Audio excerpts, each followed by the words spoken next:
किताब में लिखते heroes and hero worship, my hero prophet is prophet Mohammed सल्लल्लाहु अलैहि वसल्लम। एक गैर मुस्लिम यूरोपियन कहते हैं मेरे हीरो प्रॉफिट इज मोहम्मद सल्लल्लाहु अलैहि वसल्लम। ला मार्टिन किताब लिखते हैं, if greatness of purpose and smallness of means with astounding result, if these three are the criteria, no man can come closer to Prophet Muhammad, peace be upon him.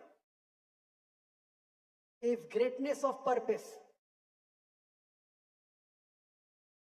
and smallness of means with astounding result, अगर ये तीन criteria है कि आपका purpose महान है, आपके पास जो सहूलत है मिस्कीन है, और अगर आपके पास रिजल्ट सबसे अच्छा है, तो दुनिया में कोई भी इंसान नहीं जो मोहम्मद सल्लल्लाहु अलैहि वसल्लम के करीब भी आ सकता है।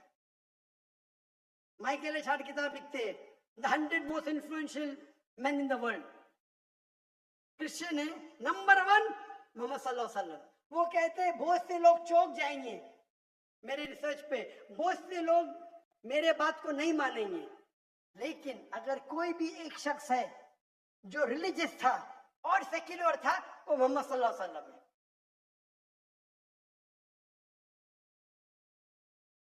एनसाइक्लोपीडिया ब्रिटानिका 11th एडिशन में लिखा है कि सबसे ज्यादा मशहूर और successful religious personality in human history is prophet Mohammed, peace be upon him. इस पे तकरीर दे सकते हैं हम। मोहम्मद सल्लल्लाहु अलैहि वसल्लम का गैर मुस्लिम जो इज्जत करते हैं, क्योंकि वो अल्लाह सेंटर्ड थे। अल्लाह सेंटर्ड की कई मिसालें हमारे खुलफा राशिदीन, हजरत अबू बकर, हजरत उमर, हजरत उस्मान, हजरत अली रज़ियल्लाहु अन्हुम, ये चारों जो खुलफा राशिदीन मिसालें अपनी, अगर उनकी सीरिया पढ़ेंगे तो आप अशरा मुबश्शिरीन जो 10 साहबा को जो अल्लाह सुब्हानहू व तआला ने बशारत दी जन्नत की इस दुनिया में, वो हमारे रोल मॉडल है। खवातीन में हमारे रोल मॉडल है, खवातीन में मरियम अलैहिस्सलाम एक रोल मॉडल है। अगर आप पढ़ेंगे आसिया, वो फरमाती है कुरान मजीद में दुआ करती है अल्लाह से, सूरह तहरीम में सूरह नंबर 66 आयत नंबर 11, ये अल्लाह मेरी सारी दुनिया की दौलत ले ले इन एक्सचेंज फॉर तुम्हारे करीब जन्नत में एक घर। वो दुनिया की सबसे ताकतवर अमीर इंसान फिरौन की बीवी थी, अल्लाह से दुआ करती है कि मैं तुमसे एक्सचेंज करना चाहती हूँ दुनिया की दौलत, एक घर जन्नत में अल्लाह के करीब। हमारे पास मिसाल है हजरत खदीजा की, हजरत फातिमा की, हजरत आयशा की रज़ियल्लाहु अन्हुमा, may Allah be pleased with them all। मिसाल है हमारे पास कई कपल की मिसाल है, जहाँ एक कपल अच्छा है, दोनों कपल खराब है, वो मिसाल है अबू लहब और उनकी बीवी। अल्लाह ताला फरमाते सूरह लहब में सूरह नंबर 111 कि वो जहन्नम में जलेंगे। हमारे पास मिसाल है जहाँ शौहर अच्छे थे, बीवी खराब है। नूह अलैहिस्सलाम, लूत अलैहिस्सलाम, उनकी बीवी उनकी बात नहीं मानी, कुरान में जिक्र है उनका। दूसरी तौर पे हमारे पास मिसाल है कि बीवी अच्छी शौहर अच्छा नहीं, फिरौन और आसिया, कई मिसाल है। अगर आप अल्लाह के रसूल की सीरत पढ़ेंगे, साहबा की सीरत पढ़ेंगे, ये हमारे लिए रोल मॉडल है, रोल मॉडल। हमें आज वादा लेना चाहिए कि हम हमारे जिंदगी में अल्लाह को हमारा सेंटर बनाएंगे, हम हमारे बच्चे को अल्लाह सेंटर करेंगे। हम अक्सर हमारे बच्चे की जब प्लानिंग करते हैं कि आगे चल के बच्चे क्या बनेंगे, क्या बनना चाहते हैं आप, तो मेरा सवाल है कि सबसे आखिर सबसे लेटेस्ट कब प्लानिंग करेंगे हमारे बच्चे के बारे में? आप अगर अपने बच्चे को प्लानिंग देना चाहते हैं, बड़ा बन के क्या बनेगा, डॉक्टर बनेगा, इंजीनियर बनेगा, जो भी बनेगा, तो आप कौन से वक्त के ऊपर सबसे आखिर, सबसे पहले ने सबसे आखिरी वक्त कभी है क्या प्लानिंग करेंगे अपने बच्चों के बारे में? कभी आपके बच्चे को आपको कुछ महान बनाने का, चाहे डॉक्टर बनाने का, इंजीनियर जो भी बनाने का है, आप कब प्लानिंग करेंगे? कौन कहता है कि मैं प्लानिंग करूंगा यूनिवर्सिटी में एडमिशन देने के पहले? कौन कहता है कि मैं कॉलेज में डालने के पहले प्लानिंग करूंगा, कौन से कॉलेज में डालूंगा उस तरीके से मैं इंजीनियर डॉक्टर बनाऊंगा? कौन कहता है कि मैं स्कूल में डालने के पहले करूंगा? एक शख्स मैं तो मैं पैदा होने के साथ ही प्लानिंग करूंगा। इस्लामिक नुक्ते नजर से अगर आप सोचेंगे, इस्लामिक नुक्ते नजर से आप सोचेंगे तो इस्लामिक तरीका कब है? सबसे आखिर में, सबसे पहले जब आप अपनी बीवी को चुनते हैं, जब आपने आपके शोहर को चुनते हैं। क्योंकि आप जब अपनी बीवी को चुनते हैं या शोहर को चुनते हैं, उस वक्त आखिरी वक्त है जब आप प्लानिंग करेंगे आपके बच्चे को क्या बनाना है। अगर आप मॉडल बनाना चाहते तो मॉडल बीवी से शादी करेंगे, अगर दाई बनाना चाहते हैं तो दाई बीवी से शादी करेंगे। माशाअल्लाह 31 साल पहले जब मैंने चुना मेरी बीवी को, तो मेरी अहलिया को भी मैंने चुना कि दाइया होना चाहिए।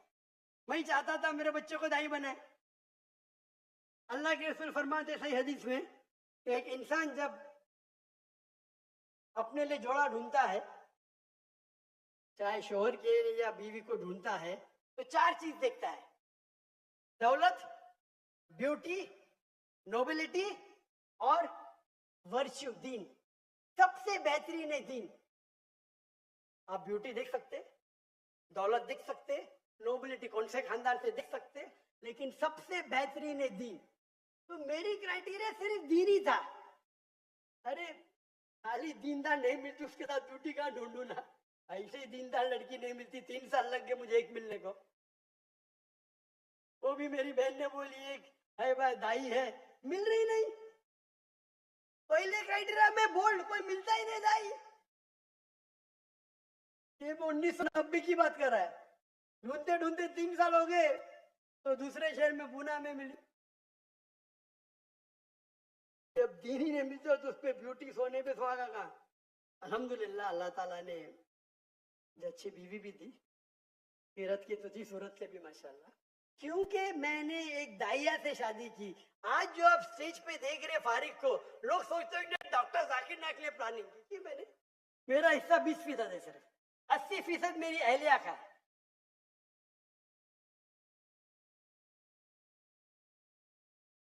मुझे कोई शर्म नहीं इसके बारे में कहने के लिए। अल्लाह के रसूल फरमाते हैं कि माँ के पैर के नीचे जन्नत है। मेरा सपोर्ट था, लेकिन अगर क्रेडिट जाता है 100% में से मुझे कम से कम 20 मार्क्स तो मिलना चाहिए। 20 तो लूंगा मैं, लेकिन 80 मार्क्स जाएंगे मेरी अहलिया को। वो भी आने वाली थी इस ट्रिप में, और वो तकरीर सिर्फ खवातीन में करती है, लेकिन कुछ मजबूरियात की वजह से वो डिले हो गई। इंशाल्लाह लाहौर में चंद दिन बाद आएंगे। उनका भी वीजा लग गया, लेकिन 2-3 हफ्ते पहले मेरी बेटी को बेटा हुआ तो मैं नाना बन गया। तो उसके वजह से मेरी अहलिया को आने में ताखिर हो गई। उसके भी कई लेक्चर ऑर्गेनाइज हो गए थे माशाल्लाह। तो प्लानिंग के लिए सबसे आखिर में आप प्लानिंग करेंगे कब? जब आप अपनी बीवी चुनेंगे, शोहर चुनेंगे, उस टाइम आपकी प्लानिंग शुरू होती। और आप देखो कि आप इस्लामिक इदारे में डालिए, देखो क्या आपके बच्चों के दोस्त अच्छे होना चाहिए, दीनदार होना चाहिए, अल्लाह पे भरोसा करने वाले होना चाहिए, अल्लाह के करीब होना चाहिए। ऐसे इदारे से जुड़ जाने दो जो कुरान और हदीस के बारे में बात करे। फिर आप देखेंगे कि वो बच्चा जो आपका है अल्लाह सेंटर्ड होगा। उनको कोई ये दौलत के पीछे नहीं भागेगा, शौहरत के पीछे नहीं भागेगा, शौहरत उसके पीछे भागेगी इंशाल्लाह। तो इंशाल्लाह हम वादा करते आज से क्या इंशाल्लाह हम आज से कम से कम, कुछ लोग तो ऑलरेडी हो गए, हम आज से कम अल्लाह सेंटर्ड बनेंगे। हाँ के नहीं? इंशाल्लाह माशाल्लाह। आस्ते आस्ते, अभी मे भी 2% हो, फिर 4% हो। मैं नहीं चाहता हूँ कि एक साथ में छलांग लगाए, मैं नहीं चाहता हूँ कि बदहजमी हो जाए। धीरे धीरे, एज लॉन्ग एज आपका डायरेक्शन अल्लाह की तरफ होगा, कुछ कुछ लोग फास्ट दौड़ेंगे, कुछ लोग कम दौड़ेंगे। अल्लाह को आपका पार्टनर बनाओ, अल्लाह को आपका गाइड बनाओ, अल्लाह को आपका रहनुमा बनाओ। इंशाअल्लाह अल्लाह आपके साथ है तो कोई भी आपको शिकस्त नहीं दे सकता है, आपको डर ही नहीं रहेगा, आपको मौत का खौफ नहीं रहेगा। आज तो देखते मुसलमान की हालत, अल्लाह के रसूल फरमाते एक वक्त आएगा जब मुसलमान पे सब लोग झपटेंगे। तो साहबा पूछते क्यों, क्या मुसलमान कम तादाद में होंगे? तो अल्लाह के नहीं नहीं नहीं, मुसलमान तो बहुत तादाद में नहीं है, लेकिन छाक की तरह रहेंगे। आज मुसलमान 25 से 26% है, 2 बिलियन। हमको लोग तो फुटबॉल की तरफ मानते हैं, क्यों? हमको अल्लाह पे यकीन ही नहीं, अल्लाह पे यकीन ही नहीं। अल्लाह के रसूल की हदीस सही आ रही है, अल्लाह ने हमें दौलत दी है। We have got black gold. आज की तारीख में सबसे रिचेस्ट मैन मेरे हिसाब से मुसलमान है। ये बिल गेट्स और इलॉन मस्क एक एक के खिस्से में रखेंगे, इतने रिच, इतनी दौलत है उनके पास। ये फॉर्ब लिस्ट पे मत जाओ, लेकिन दौलत की वजह से हम अल्लाह से दूर हो गए। ये दौलत ने हमें अल्लाह से दूर किया। अल्लाह, आप देखेंगे अल्लाह के रसूल ने क्या छोड़ा हमारे लिए? दौलत छोड़ी? क्या छोड़ी? साहबा छोड़े हमारे लिए, मैन पावर। हज़रत उमर रज़ियल्लाहु अन्हु पूछते साहबा से, आप अल्लाह से क्या दुआ करेंगे? इन कमरे में जगह, आप अल्लाह से क्या दुआ करेंगे ताकि हम दावत कर सके? एक साहबा उठ के कहते कि मैं अल्लाह से कहूंगा ये कमरा पूरा सोने से भर जाए ताकि मैं वो सोने को इस्तेमाल करूंगा दावती मैदान में। हज़रत उमर फरमाते इससे अच्छा पूछो। अच्छी बात है, वो नहीं कहते सोने में किसे में जाना, मैं सोने के इस्तेमाल करूंगा दावत का, अच्छी बात है। हज़रत उमर फरमाते और अच्छा, और अच्छी दुआ करो। एक साहबा उठ के कहते कि मैं अल्लाह से दुआ करूंगा कि एक कमरा हीरे जवाहरात से भर जाए ताकि मैं वो खर्चा करूं अल्लाह के नाम में। हज़रत उमर फरमाते और अच्छा फरमाओ, और अच्छी दुआ करो। तो साहबा कहते या अमीरुल मोमिनून, इससे अच्छी दुआ क्या हो सकती? हज़रत उमर फरमाते मैं अल्लाह से दुआ करूंगा कि ऐसे साहबा पैदा करे जब मास इब्न जमल, अब्दुर्रहमान अल-औफ, क्या कि वो दीन को फैला सके। Man power, not money. हमको सोने की जरूरत नहीं, काले तेल की जरूरत नहीं, हमें अच्छे तकवे वाले मुसलमान की जरूरत है। अल्लाह सुब्हानहू तआला से दुआ करते कि अल्लाह ताला हमें हिदायत दे, हमें कमजोर ना बनाए, हमें अल्लाह की हक की बात करने के लिए हिदायत दे डंकी की चोट पे, और हम अल्लाह के पैगाम पे, कुरान मजीद और अल्लाह के रसूल की हदीस पे अमल करें। व आखिर दावाना अल्हम्दुलिल्लाह रब्बिल आलमीन।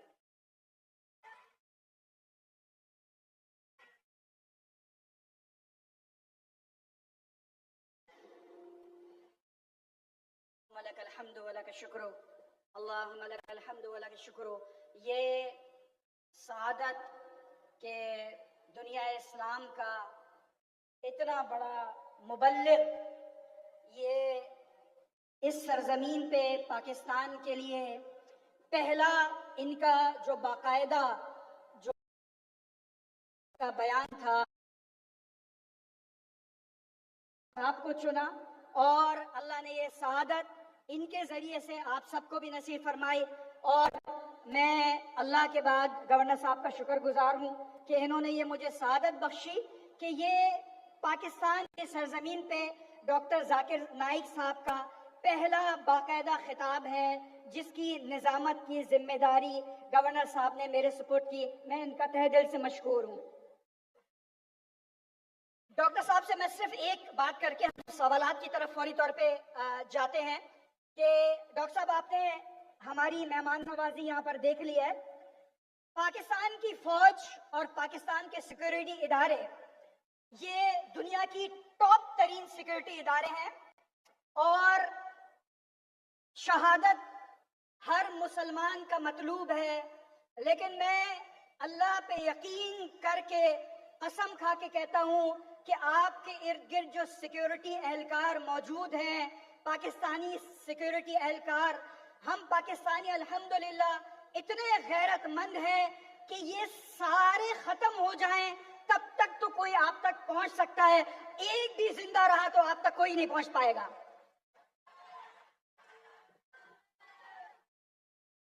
सवालात का सेशन हम बगैर किसी वक्फे के शुरू करते हैं। जो सबसे दिलचस्प जवाबात हमेशा डॉक्टर साहब की तरफ से होते हैं। उससे पहले मैं ये चाहूंगा कि ये क्वेश्चन से शुरू हो रहे हैं। जिस तहम्मुल से आपने डॉक्टर साहब के बयान को सुना, मेरी आपसे दरखास्त है कि आप लोग तशरीफ रखें। बहुत ही दिलचस्प सवाल जवाब का सेशन शुरू होने वाला है और इसके अंदर मेरी आपसे दरखास्त ये होगी कि हमारे यहाँ पर जो गैर मुस्लिम भाई हैं, जितने गैर मुस्लिम भाई यहाँ पर आए हुए हैं, अगर उसमें से कोई दीन की तरफ आना चाहे, इस्लाम की तरफ आना चाहे, कलमा पढ़ना चाहे, तो वो सबसे पहले आगे आए। इस वक्त हमारे जितने गैर मुस्लिम भाई हैं इस मजमे के अंदर, वो हमारे गेस्ट ऑफ ऑनर हैं। पहले सवाल का हक उनको दिया जाएगा। अगर वो ना हो मौजूद तो फिर किसी मुस्लिम भाई के पास जाएगा। हमारी कोशिश होगी आज के सवाल जवाब सारे के सारे हमारे उन भाइयों से हो जो हमारे गैर मुस्लिम भाई यहाँ पर मौजूद हैं। जो भी सवाल करे वो अपना नाम और प्रोफेशन जरूर बताए, मुख्तसर और जामे सवाल करें। वक्त बहुत हो चुका है, मुख्तसर और जामे सवाल करें। आप सब लोग तशरीफ रखें, बाकी लोग। बहुत शुक्रिया आपका। भाईजान बैठ जाओ। जी तशरीफ रखें आप लोग।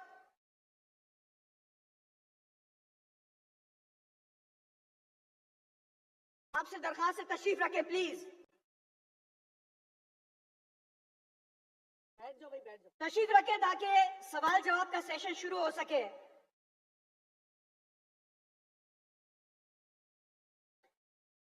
आप लोगों से दरखास्त है, जो आप लोगों के करीब लोग खड़े हुए हैं उनसे दरखास्त करें कि वो भी बैठ जाएं आपके साथ।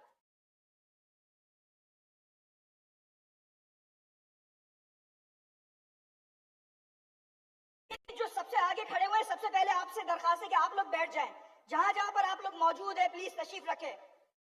जो आगे मौजूद हैं पहले वो तशरीफ रखें प्लीज।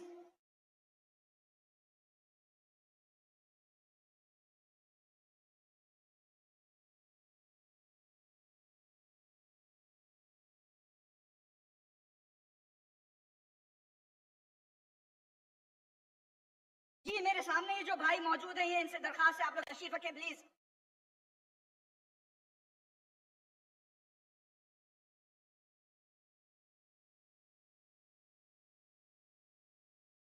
जी सवाल के लिए ये मौजूद है यहाँ पर माइक्स।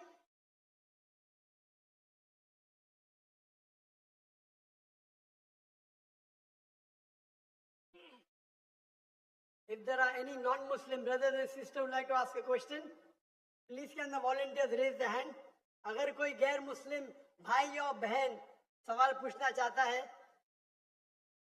खवातीन के शोबे से कोई भी गैर मुस्लिम है, कोई भी गैर मुस्लिम बहन है जो सवाल पूछना चाहिए, अच्छा पूछ सकते हैं।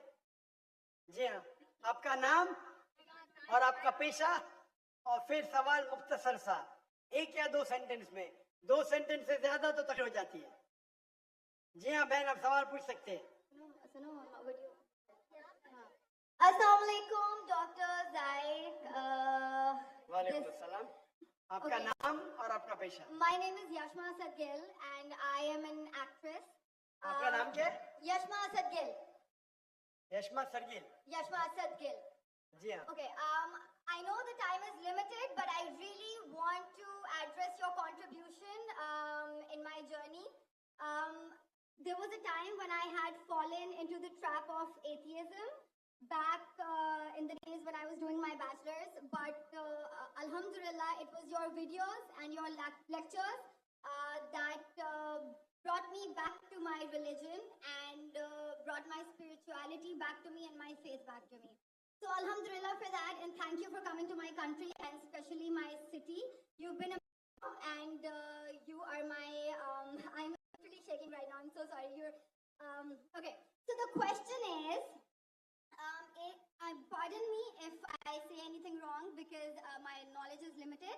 But at the time when I was doing my research and I came across your lectures, there was everything else that I could understand. But one question still remains, which is that this concept of predestination, and then there is this one concept of us human beings and Jannat having free will, right? तो अगर सब कुछ पहले से लिख दिया गया है, अगर सब कुछ प्रीडेस्टिन्ड है, तो जो कॉन्सेप्ट है कि अगर एक चोर कहीं पे चोरी करता है, तो वो तो पहले से नहीं लिख दिया गया था, उसकी अकाउंटेबिलिटी क्या है उसमें फ्री विल के हिसाब से?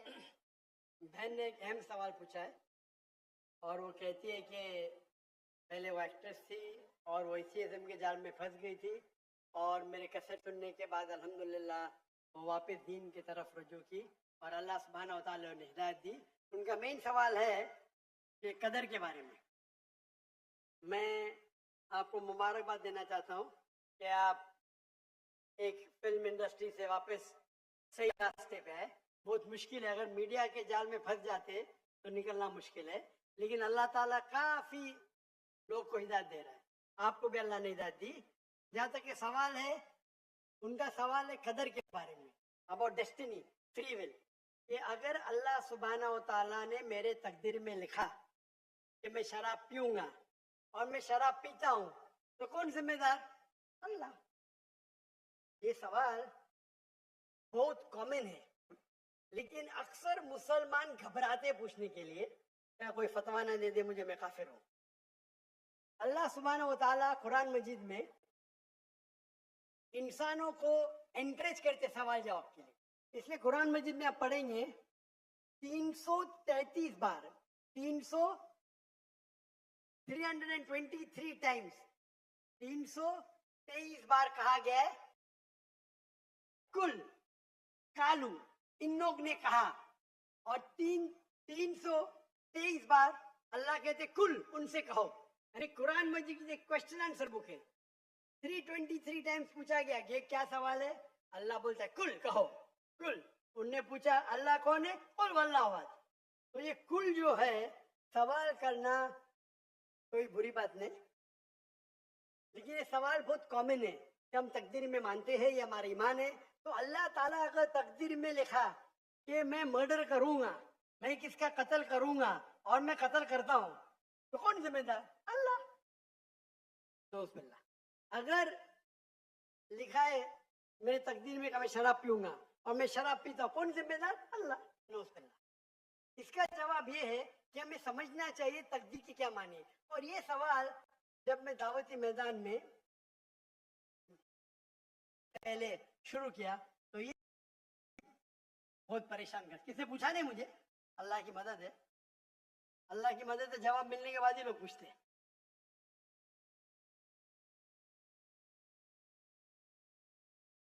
जवाब मिला, फिर मैंने उलमा से पूछा सही है, तो उन्होंने बोले माशाल्लाह अच्छा जवाब है, अब मैं अभी पेश करूंगा आपके सामने।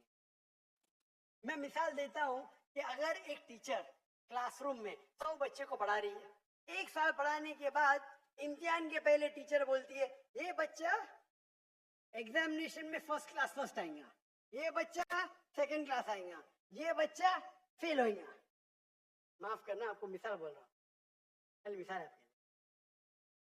और एग्जामिनेशन के बाद ये सही निकलता है, ये बच्चा फर्स्ट क्लास फर्स्ट आता है, ये बच्चा सेकंड क्लास, ये बच्चा फेल होता है। मेरा सवाल है कि जो बच्चा फेल हुआ वो बोल सकता है कि टीचर ने प्रेडिक्ट की, क्योंकि टीचर ने प्रेडिक्ट की कि मैं फेल होऊंगा इसलिए मैं फेल हो गया। क्या वो बोल सकता है ऐसा? हाँ क्या नहीं? हाँ क्या नहीं? नहीं। टीचर देखती थी कि ये बच्चा स्टूडियस है, बराबर होमवर्क करता है, ज़हीन है, ये बच्चा एवरेज है, ये बच्चा हॉकी खेलता था, क्लास में भी नहीं आता था, पिक्चर देखता था, तो ने देख के प्रेडिक्ट की। और टीचर अक्सर सही होती है, लेकिन इंसान है, गलती भी हो सकती है। इसी तरीके से अल्लाह सुब्हानहू व तआला एक इंसान नहीं है, अल्लाह के पास इल्मे गैब है। अल्लाह को पहले ही पता है आप क्या डिसीजन लेने वाले हैं। मिसाल के तौर चौराहे, वो 4 में से एक सड़क को चुन सकता है, नंबर 1 सड़क, नंबर 2 सड़क, नंबर 3, नंबर 4। वो चुनता है नंबर 2 सड़क। चॉइस किसकी? चॉइस किसकी? इंसान की। हाँ क्या नहीं? हाँ क्या नहीं? लेकिन अल्लाह सुब्हानहू व तआला को इल्मे गैब है कि 5 तारीख को अक्टूबर के रात को 1 बजे, 1:15 बजे ये चौराहे पे आएगा। उसके पास 4 चॉइस थे, सड़क नंबर 1, सड़क नंबर 2, सड़क नंबर 3, सड़क नंबर 2 चुनेगा। तो अल्लाह ताला लिख देते तकदीर में पहले ही कि ये इंसान 5 अक्टूबर की रात को 1 बजे, 1:15 बजे सड़क नंबर 2 पे चुनेगा।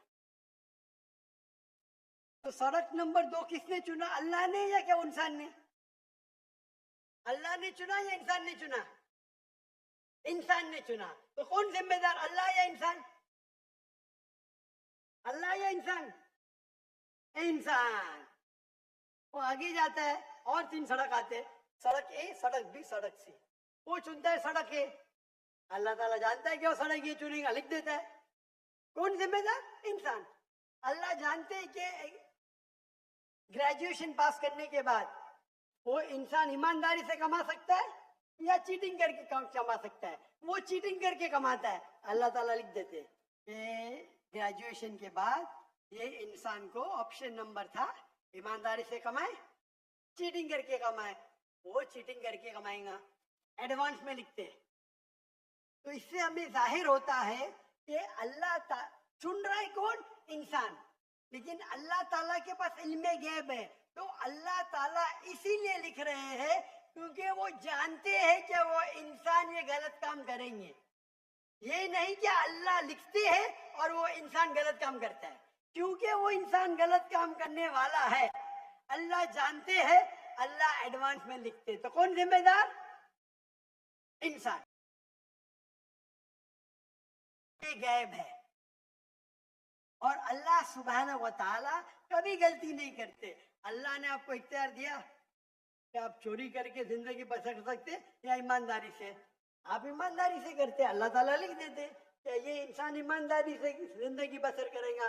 तो कौन जिम्मेदार? इंसान। एक हदीस में आता है कि दुआ तकदीर को बदल सकती है। सही बात है। मिसाल के तौर पे आप जाते हैं एग्जामिनेशन में, आपको पेपर आपका बहुत खराब जाता है, आप जानते हैं मैं फेल होने वाली हूँ। आप घर पे आके दुआ करते, या अल्लाह मुझे पास कर। अल्लाह सुब्हानहू व तआला को पता है कि आप एग्जामिनेशन में जाने वाले ये तारीख को आप फेल होंगे।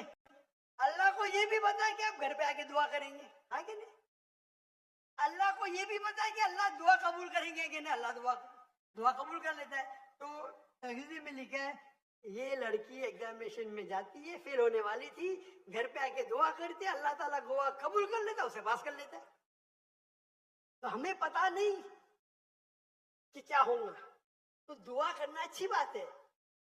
इसीलिए अल्लामा इकबाल फरमाते, खुदी को कर इतना बुलंद कि हर तकदीर के पहले खुदा बंदे से खुद पूछे तेरी रजा क्या है। तो तकदीर का मतलब अल्लाह सुब्हानहू व तआला ने आपको इख्तियार दिया है। 100% नहीं, 95%, 90। मैं चाहता हूं मैं दुनिया को तबाह कर दूं, अल्लाह ताला नहीं करेगा। लेकिन अल्लाह आपकी चॉइस आपके ऊपर छोड़ा है। आपको हिदायत दी कुरान में और हदीस में, आप फॉलो करो नहीं करो आपके ऊपर है, आपके ऊपर फ्री विल है। लेकिन अगर आप कोई गलती करते आप जिम्मेदार, आप कोई अच्छाई करते आप जिम्मेदार। तो इसीलिए तकदीर के बारे में अल्लाह को इल्म गैब है। तो जो भी गलत काम करते हैं आप करते हैं, अल्लाह ताला आपसे नहीं करवाता। तो ये अगर आप समझ लेंगे तो इंशाअल्लाह आप कुरान मजीद की जो तालीमात पे अमल करेंगे और इंशाअल्लाह आप जन्नत में जाएंगे। Hope that answers the question. जज़ाकल्लाह। एक हमारे नॉन मुस्लिम भाई हैं, वो सवाल पूछना चाह रहे हैं। जी अपना नाम, प्रोफेशन और जामे और मुख्तसर सवाल पूछिए।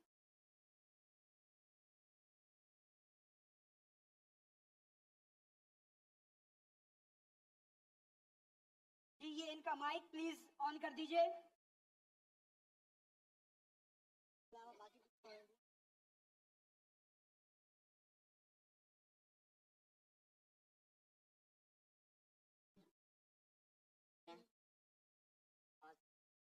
अस्सलाम वालेकुम डॉक्टर साहब। जी मेरा नाम लक्ष्मण है। डॉक्टर साहब आपने एक मर्तबा भारत में या फिर कहीं अपने बयान में इस प्रकार बताया था कि जो श्रुति और जो स्मृति जो शास्त्र है तो उसमें से ज़्यादा बेहतरीन वो है कि आप श्रुति जो शास्त्र है उनको फॉलो करें, दैट्स मीन वेदास को फॉलो करें। But I am following Shrimad Bhagavad Gita because जब हमारे मानना है कि जब भगवान श्री कृष्ण आए तो उन्होंने ये बताया कि जो लास्ट जो बुक है वो भगवान का गीत यानी श्रीमद् भगवद गीता है, तो उसको मैं फॉलो करता हूँ।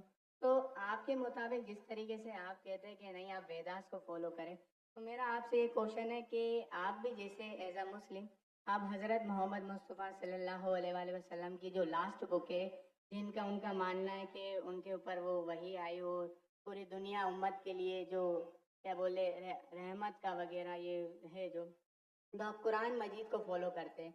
तो आप अगर खुदा की लास्ट बुक फॉलो करते हैं तो एज आप परफेक्ट है, और अगर मैं ऐसा करता हूँ श्रीमद् भगवद गीता को फॉलो करता हूँ तो आप कहते हैं कि इम्परफेक्ट है। भाई लक्ष्मण का बहुत अच्छा सवाल है।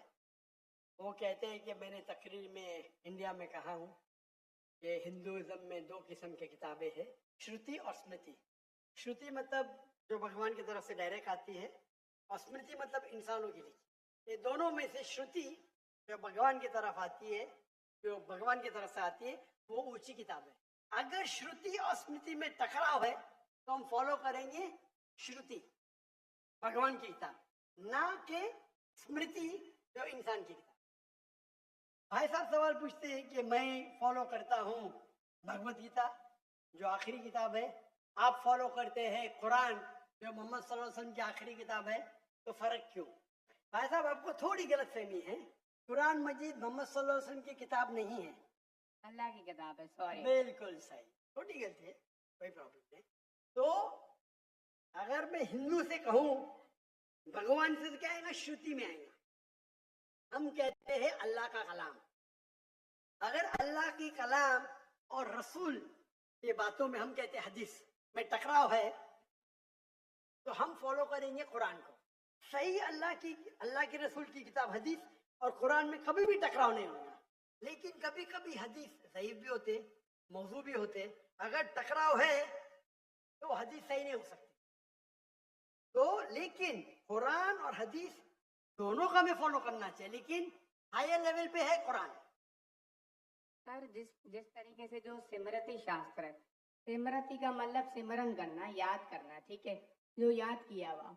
तो अगर मैं आपकी परसेप्शन से बात करूँ तो जो कुरान मजीद है वो आप सल्लल्लाहु अलैहि वसल्लम को वही आई तो वो याद करते थे फिर वो सुनाते थे, तो आप भी एक तरीके से सिमरती शास्त्र फॉलो करते, ये मेरा क्वेश्चन है। नहीं, हम दोनों को याद करते हैं, हदीस को भी याद करते हैं, कुरान को भी याद करते हैं। लेकिन याद करने में हम जानते हैं कि कुरान मजीद अल्लाह का कलाम है। कई मिसालें, कई प्रूफ है, मैं लेक्चर दिया हूँ, is the Quran God's word. याद हम दोनों को करते हैं। याददाश्त से साबित नहीं कर सकेंगे तो सही हो ही नहीं सकती। सही हदीस के भी कोई मुहद्दिस है, वो बोलेंगे मैंने सुना इनसे फलाना से फलाने से फलाने से, फिर जाएगा साहबा इनके पास, फिर जाएगा साहबा के पास, फिर जाएगा अल्लाह के रसूल के पास। उसी तरीके से कुरान मजीद में भी मैंने सीखा मेरे वालिद से, मेरे वालिद ने सीखे उनके उस्ताद से, जाएगा फिर जाएगा साहबा के पास, साहबा से जाएगा अल्लाह के रसूल के पास। आप समझ रहे ना? तो दोनों का याद करने का तरीका सेम है, लेकिन एक है अल्लाह की किताब, एक है रसूल का कहना और रसूल के अमाल, उसे कहते हैं हदीस। तो दोनों में फर्क है, दोनों याद की जाती है, आप समझ रहे ना? लेकिन एक है अल्लाह के तरफ से, एक है रसूल की तरफ से। तो सर इसी तरीके से जो हमारी जो किताब है श्रीमद् भगवद गीता, वो भी जैसे आप जो फर्स्ट प्रायोरिटी जो आपकी कुरान मजीद है, तो इसी तरीके से हम भी जो स्मृति में जो परफेक्ट जो वन है उसको श्रीमद् भगवद गीता समझते हैं। जानता हूं मैं, लेकिन आप कोई भी हिंदू स्कॉलर से पीछे उससे पूछे श्रुति ऊंची है क्या स्मृति, वो कहेंगे श्रुति। भगवद गीता जैसे सर श्रुति शास्त्र में भी आ सकता है, क्योंकि अगर वेदास के मुताबिक जो हमारे श्री कृष्ण है भगवान के अवतार है, तो भगवान ने जब खुद भगवद गीता को बोला तो वो फिर स्मृति में कैसे काउंट होगा? वो आपके पंडित से पूछे। भगवद गीता महाभारत का एक पार्ट है। I know, I am the follower Prabhupada. बराबर, आप स्वामी प्रभुपाद स्वामी प्रभुपाद की गीता पढ़ चुका हूँ मैं, ट्रांसलेशन जी। पढ़ चुका हूँ मैं। तो वो भी, और मेरा उनसे जो श्री कृष्ण जो है, Shri Krishna mission ISKCON, ISKCON, yes. ISKCON, yes yes, उनसे मेरा 1-to-1 Debate? डिस्कशन भी हो चुका है। मैं डिस्कशन कहता हूँ, डिबेट करो, मुझे कोई प्रॉब्लम Sorry, नहीं। sorry, sir. समझे ना? उन्होंने भी माना क्या ये श्रुति है, श्रुति है ना? श्रुति है, सॉरी, वो माना स्मृति है। लेकिन क्या कहते स्वामी प्रभुपदा, प्रभुपादा, yes. क्या कहते वो, Bhagavad Gita is the nectar of Veda. Yes, nectar, yes. Nectar of Veda मतलब वेद वेदा का का निचोड़। पका हुआ फल। भाई साहब, आप बात करेंगे, मैं बात करेंगे। Sorry, sir, sorry. आपने सवाल पूछा, जी, मैंने पूछने दिया, जी, जवाब मैं दूं या आप दो? आप देंगे, आप सुनेंगे जरा। जरूर।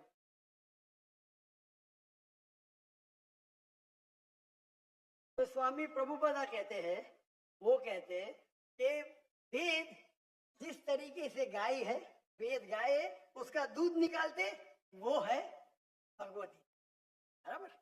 वो कहते, मैं मानू न मानू अलग बात है। तो मैंने उनसे कहा, एक होती है स्मृति जो भगवान की तरफ से है, एक है इंसान की तरफ से लिखी गई किताब। भगवान से लिखी गई किताब का निचोड़ एक इंसान लिखे तो क्या भगवान की किताब से अच्छा हो सकता है? और जवाब है नहीं। नहीं, बिल्कुल नहीं हो सकता। अगर भगवान की किताब कुरान मजीद है, एक इंसान उसको समराइज करके लिखेगा, कोई भी तर्जुमा कुरान का 1% भी नहीं है।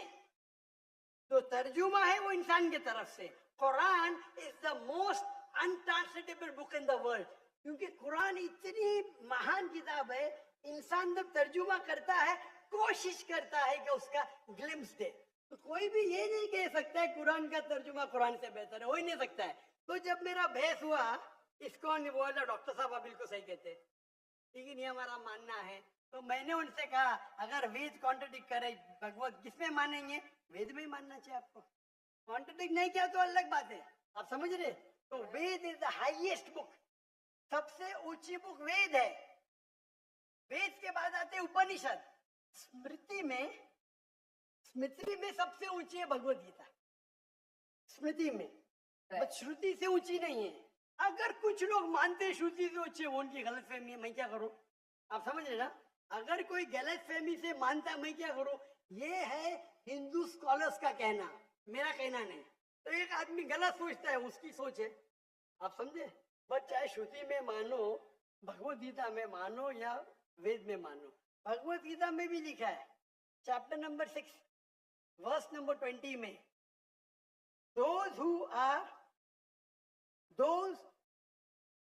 मैं कहता हूं, बाद में आप देख लीजिए। अच्छा, बोले।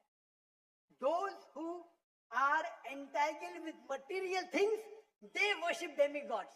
Chapter number 7, verse number 18, 19, 20. खोल के देख लीजिए, आपके प्रभुदा की ट्रांसलेशन है ये।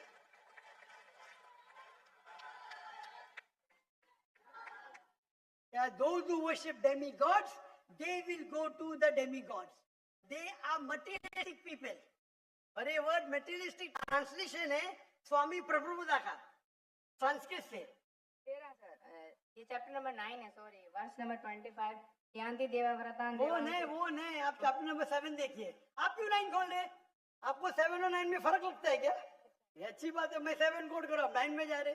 Yes, but I am not the worshipper of demigods. Demigods are अब मैं different. आपको कहा क्या, मैंने जो बोला सही है क्या नहीं? देखो ना, जी एकदम तो परफेक्ट है। क्यों आप लोग को दूसरी जगह लेके जा रहे? नहीं सर, भाई साहब लक्ष्मण भाई, कम से कम हक का साथ तो दो।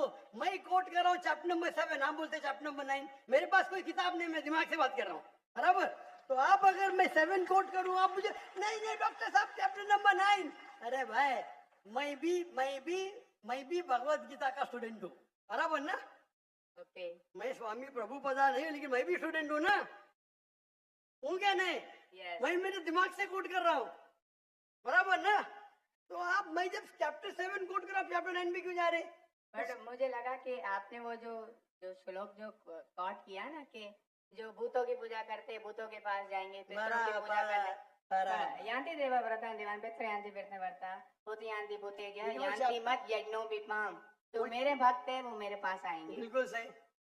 तो इसलिए ना हम भूतों, ना प्रेतों, क्या बोलते हैं कि जो पितर है, जो मेरे एंसेस्टर है, उनकी पूजा ना करते हुए, ना डेमी गॉड्स की भी पूजा ना करते हुए, तो भगवत गीता कहती है तो आप कृष्ण की मानते पूजा हैं कर। कि बुत परस्ती गलत है, मानते हैं आप? नो, कृष्ण की मूर्ति रखना भगवत गीता के मुताबिक परफेक्ट है। चैप्टर नंबर 12, जब अर्जुन ने पूछा कि मैं किसकी पूजा करूं, तो भगवान ने चैप्टर नंबर 12 दूसरे श्लोक में बताया कि अगर कोई मेरी साकार रूप की पूजा करता है तो वो मुझे अत्यंत प्रिय है, तो इसलिए मैं भगवत गीता को फॉलो करता हूँ।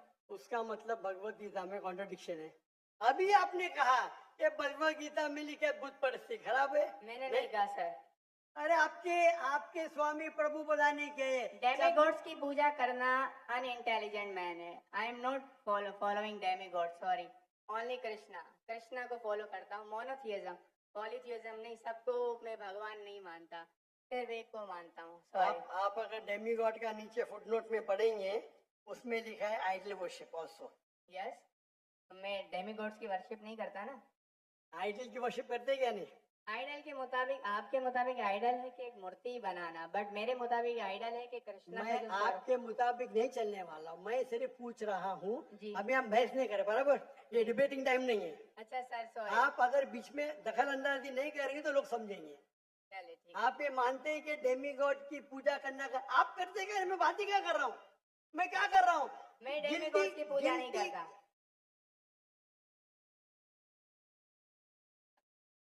भाई साहब, मैंने आपको मौका दिया सवाल पूछने का, जी सर। आप मुझसे डिबेट करना चाहते हैं क्या? No sir. ये रूल को तोड़ना सच अच्छी बात है। आप हमारे रूल को तोड़े क्या नहीं? नहीं सर, अभी आप बोले मैं नहीं, सुनूंगा। तोड़े क्या? हाँ क्या नहीं? तोड़े क्या नहीं? और मैं तो माशाल्लाह सबर कर रहा हूँ, क्योंकि मेरा गैर मुस्लिम भाई मेरे सामने खड़ा है, मेरा हिंदू भाई सामने खड़ा। मुसलमान होता भाई भाई मुसलमान होता था ना, मैं बोलता था हट जा भाई, क्योंकि तुम मेरे गेस्ट ऑफ ऑनर है। मैं सबर कर रहा हूँ, जी सर। मैं आपकी इज्जत कर रहा हूँ, लेकिन इज्जत करने का मतलब नहीं कि आप सब लोग का टाइम, हजारों लोग है इज्जत, बराबर ना? मैं तो खाली वेद के बारे में कह रहा हूँ, मैं कह रहा हूँ भगवत गीता के बारे में। अगर भगवत गीता और वेद में टकराव है, वेद में लिखा है वेदासेतर Upanishad chapter number 4 verse number 19, ना तस्य प्रथमस्ति। Yajurveda chapter number 32 verse number 3, ना तस्य प्रतिमास्ति। प्रतिमा मीन्स अक्ष, ट्रांसलेट करेंगे तो हो जाता है फोटोग्राफ, पेंटिंग, आइडल, स्टैच्यू। ना तो प्रतिमा अस्ति, वो खुदा, वो भगवान की कोई प्रतिमा नहीं, कोई फोटोग्राफ नहीं, कोई पेंटिंग नहीं, कोई पिक्चर नहीं, कोई आइडल नहीं, कोई स्कल्पचर नहीं। अभी मैं कोट कर रहा हूँ वेदा। अगर वेदा और भगवत गीता में टकराव है तो हिंदू मजहब के हिसाब से आपको फॉलो करना चाहिए वेदा। आप नहीं करते, मैं क्या करता हूँ? मैं जबरदस्ती नहीं कर सकता हूँ।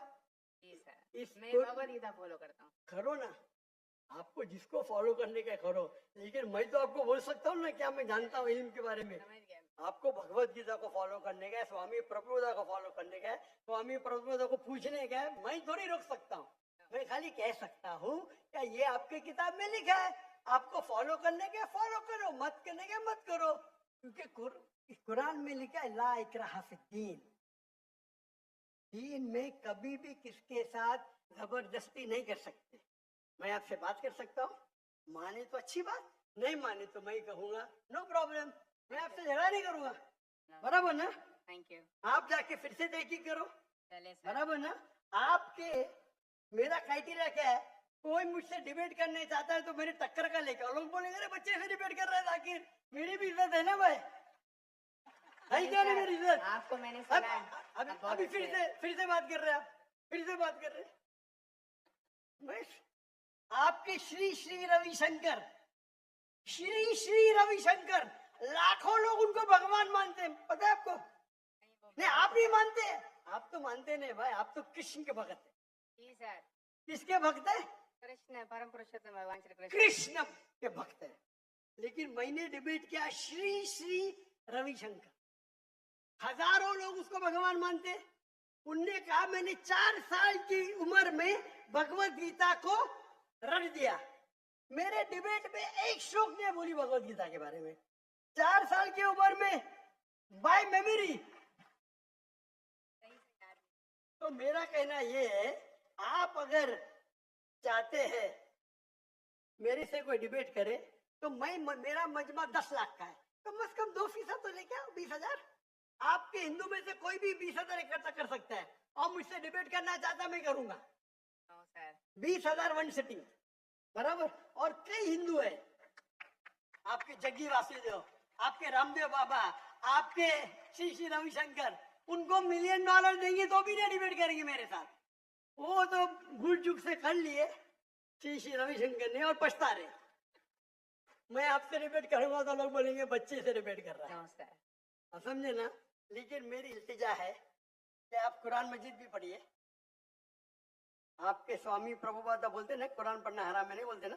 नहीं बोलते सर। माशा। तो मेरी इल्तिजा है, मेरी रिक्वेस्ट है, मेरी ख्वाहिश है मेरे भाई से, छोटे भाई से, कि कम से कम आप कुरान मजीद का तर्जुमा पढ़ो। उसको मानना जरूरी नहीं है, नो। बराबर ना? ठीक है। अभी इतने घंटे आपने दिए, मैंने आपको टाइम दिया। मेरी एक रिक्वेस्ट है, खुले दिल से कुरान मजीद पढ़ो। उसके बाद कोई मजबूरी नहीं मानना है मत मानो। आपको कोई, जिस तरीके से मैंने भगवत गीता पढ़ा, यस। एक बार नहीं कई बार, और सबसे ज्यादा पसंद मुझे स्वामी प्रभुपदा की भगवत गीता, इस्कॉन की है। धन्यवाद सर। बराबर ना? Thank you. तो आप तो कम से कम एक बार पढ़ो कुरान मजीद। इंशाल्लाह जरूर पढ़ूंगा। इंशाल्लाह मैं उसका इंतजार करूंगा इंशाल्लाह। Thank you. जज़ाकल्लाह, अल्लाह आपको हिदायत दे। जज़ाकल्लाह। जज़ाकल्लाह। एक मिनट, कोई और भाई जो नॉन मुस्लिम, अगर कोई भाई सवाल करना चाहे?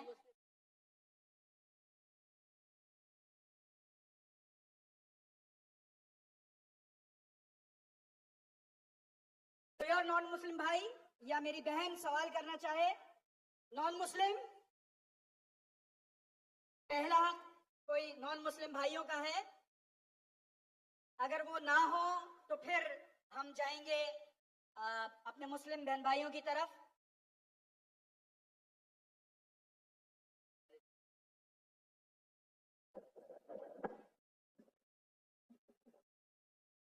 Assalamu alaikum.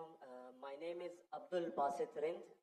I am a social media influencer. I am having मेरे भाई millions- अब्दुल बासित जी पहले गैर मुस्लिम खत्म हुई है, जी पूछा है वो इन्होंने मुझे। तो मुसलमान it goes to that section. Ladies हम इक्वल है ना, आप जेंट्स का खत्म हुआ, लेडीज से पूछेंगे, आपके तरफ आएंगे इंशाल्लाह। इन्नल्लाह मा साबरीन। इन्नल्लाह हमा साबिर। जी हाँ बहन जी, अगर कोई गैर मुसलमान बीच में भी पूछना चाहता है तो लाइन तोड़ के आगे आ सकता है, इंशाल्लाह उनके सवाल का हम पहले जवाब देंगे। जी हाँ बहन, आप पूछ सकते हैं।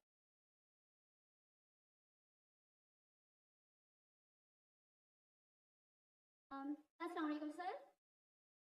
सर मेरा नाम पलवश है and I am from Lakki Marwat. And sir first of all अल्हम्दुलिल्लाह and thank you so much कि आपने मौका दिया है क्वेश्चन का।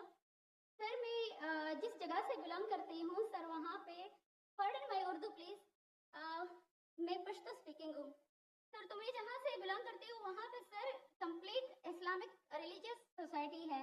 वहाँ ख़वातीन घर से बाहर बिला ज़रूरत नहीं जाती सर। वहाँ पे औरतें जो हैं वो घरों में रहती हैं एंड मर्द कोई नमाज नहीं कज़ा करते। और हर शब जुमा को जो तबलीगी जमात के या जितने भी दावा होते हैं, दावत इल्लल्लाह के रास्ते में निकले हुए लोगों का बयान होता है हर शब जुमा को, तो सर वहाँ पे जाते हैं। रिसेंटली एक बहुत बड़ा तबलीगी इज्तिमा भी हो गया सर वहाँ पे, और हमारे इलाके में तमाम लोग बहुत रिलीजियस और यानी उनका सोशल कंडक्ट जो है वो भी रिलीजियस बेस पे है। बट सर मेरा क्वेश्चन यहाँ पे ये है कि आपके विस्डम के मद्देनजर, यानी अकॉर्डिंग टू यूर विस्डम, क्या रीजन हो सकती है कि सर वहाँ पे drug addiction, adultery, paedophiles and different जैसे सूद और इस तरह के बुराइयां जड़ पा चुकी हैं। एंड सर वहाँ पे जो, अच्छा सर एक मुझे आपके बयान के बीच में एक सवाल मेरे माइंड में आया, वो भी साथ ही पूछ लेती हूँ। एक सवाल पूछिए बहन जी। Okay sir. और शॉर्ट सर तो आप रीजन क्या बता सकते हैं कि वहाँ पे सोसाइटी क्यों कोलैप्स हो रही है एंड हमारे उलमा इनको कॉल आउट क्यों नहीं करते, स्पेसिफिकली पेडोफाइल्स को? इनका सवाल है कि उनके माशरे में जैसे वो आती है, वो खवातीन बहुत इस्लामिक खवातीन है, वो घर के बाहर जरूरत के बिना बाहर नहीं निकलती। मैं भी घर के बाहर जरूरत के बिना नहीं निकलता हूँ। मर्द को भी घर के बाहर जरूरत के बिना नहीं निकलना चाहिए, आगे नहीं। आप निकलते जरूरत के बिना बाहर? कोई निकलता है?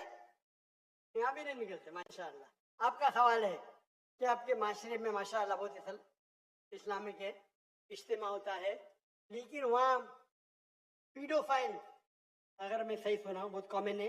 Exactly sir. और आपने कहा कि जिना भी कॉमन है। जिना सर अभी होता जा रहा है, बढ़ता जा रहा है, एंड स्पेसिफिकली पीडोफाइल्स जो कि बच्चों को मैनिपुलेट कर लेते हैं और Yeah. वो फिर उन बच्चों को, वो जब बड़े होते हैं तो अगेन ये साइकिल चलता जा रहा है। सर ये बहुत बड़ा गुनाह है जो वहाँ होता है, चलता जा रहा है। बहन जी, आपके कोई सवाल में तकरार है। आप कहते मेरा माशरा इस्लामिक है, फिर बोलते पीडोफाइल है। सर ये कह रही हूँ कि वही पीडोफाइल्स सुनिए मस्जिदों में भाई जाते हैं, भाई वही बहन बहन, pedophile। आपने सवाल पूछा, आप जरा खामोश रहेंगे? आपने सवाल खत्म हो गया ना? मेरा जवाब सुनना चाहती क्या नहीं? आप जी सर। आप सुनना चाहती क्या नहीं? जी सर। तो आपका सवाल खत्म। Yes sir. अभी मेरा जवाब सुनिए। आपने जो सवाल किया मेरे हिसाब से कॉन्ट्रडिक्शन है। आपने कहा मेरा माशरा बहुत इस्लामिक है और मेरे माशरे में पीडोफाइल है, दोनों में टकरार है। कोई भी इस्लामिक माहौल में पीडोफाइल हो ही नहीं सकता। इधर आपका पहला पार्ट गलत है या दूसरा पार्ट? ये मुमकिन ही नहीं है। बहुत इस्लामिक को चोरी कर रहा है, मुमकिन ही नहीं है। आपको मानना पड़ेगा आपके सवाल में खता है, पहले बार या दूसरे बार, आगे नहीं। सिंपल। मेरा माशरा बहुत इस्लामिक है, पीडोफाइल है। पीडोफाइल मतलब बच्चों के साथ जिना करना। हो ही नहीं सकते। कौन सा इस्लामिक किताब में लिखा हुआ है? कुरान मजीद में लिखा है? कौन सा चैप्टर है, कौन सा वैसे का पीडोफाइल करना चाहिए? कौन से हदीस में लिखा है? आपका ये कहना या पहले बार गलत है, दूसरे बार, दोनों बार तो सही। इसीलिए आपके सवाल में तकरार है। आपको ये कहना चाहिए कि मेरे माशरा समझता है बहुत इस्लामिक है तो मानूंगा। ये बोलना इस्लामिक है, खवातीन बाहर निकलते नहीं जरूरत के बिना, और आदमी लोग निकलते बाहर जरूरत के बिना, ये तो प्रॉब्लम है। क्या जरूरत है? पेडोफिलिया। इसीलिए कभी भी किसी पे इल्जाम लगाने के पहले 10 बार सोचो। अगर ये आप अल्लाह के दरबार में सवाल करेंगे, आप तो फंस जाएंगे मेरे बहन। आपको माफी मांगना चाहिए कि आपका सवाल गलत है। सर मेरा यही सवाल है कि वहाँ पे यही बहन रिलीजियस बहन बहन जी, आपको पहला कबूल करने पड़ेगा मेरा सवाल। अगर आप कबूल नहीं करेंगे तो मेरा जवाब खत्म। ओके सर, मेरे सवाल की नौयत गलत है। नौयत गलत नहीं, सवाल गलत है, आप गलत है। आप ये इल्जाम लगा रहे हैं आपके माशरे पे।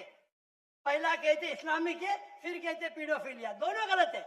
दोनों में से एक तो सही रहेगा या एक गलत रहेगा। दिस इज कॉल, ये क्या होता है, आप मीडिया को सुन सुन के रिपीट करते हैं। दोनों तो सही हो ही नहीं सकता है। अगर दोनों सही है तो कुरान में गलती है ना, उस बिल्ला।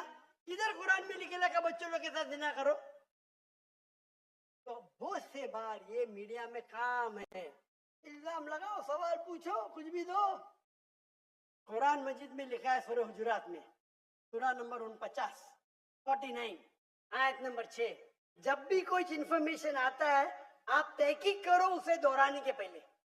आप सारे मजमे में दोहरा रहे हैं, हजारों का मजमा है, 20,000 25,000, और आप ये कह रहे हैं मेरा इस्लामिक माशरा है, फिर कोई पीडोफिलिया है, और आप इस्लाम पे तोहमत लगा रहे मेरी बहन, और आप माफी भी नहीं मांग रहे। ये होता है, गलती बोलने के बाद भी माफी मांगने को होता है नहीं। तो can you the next question? दूसरा सवाल।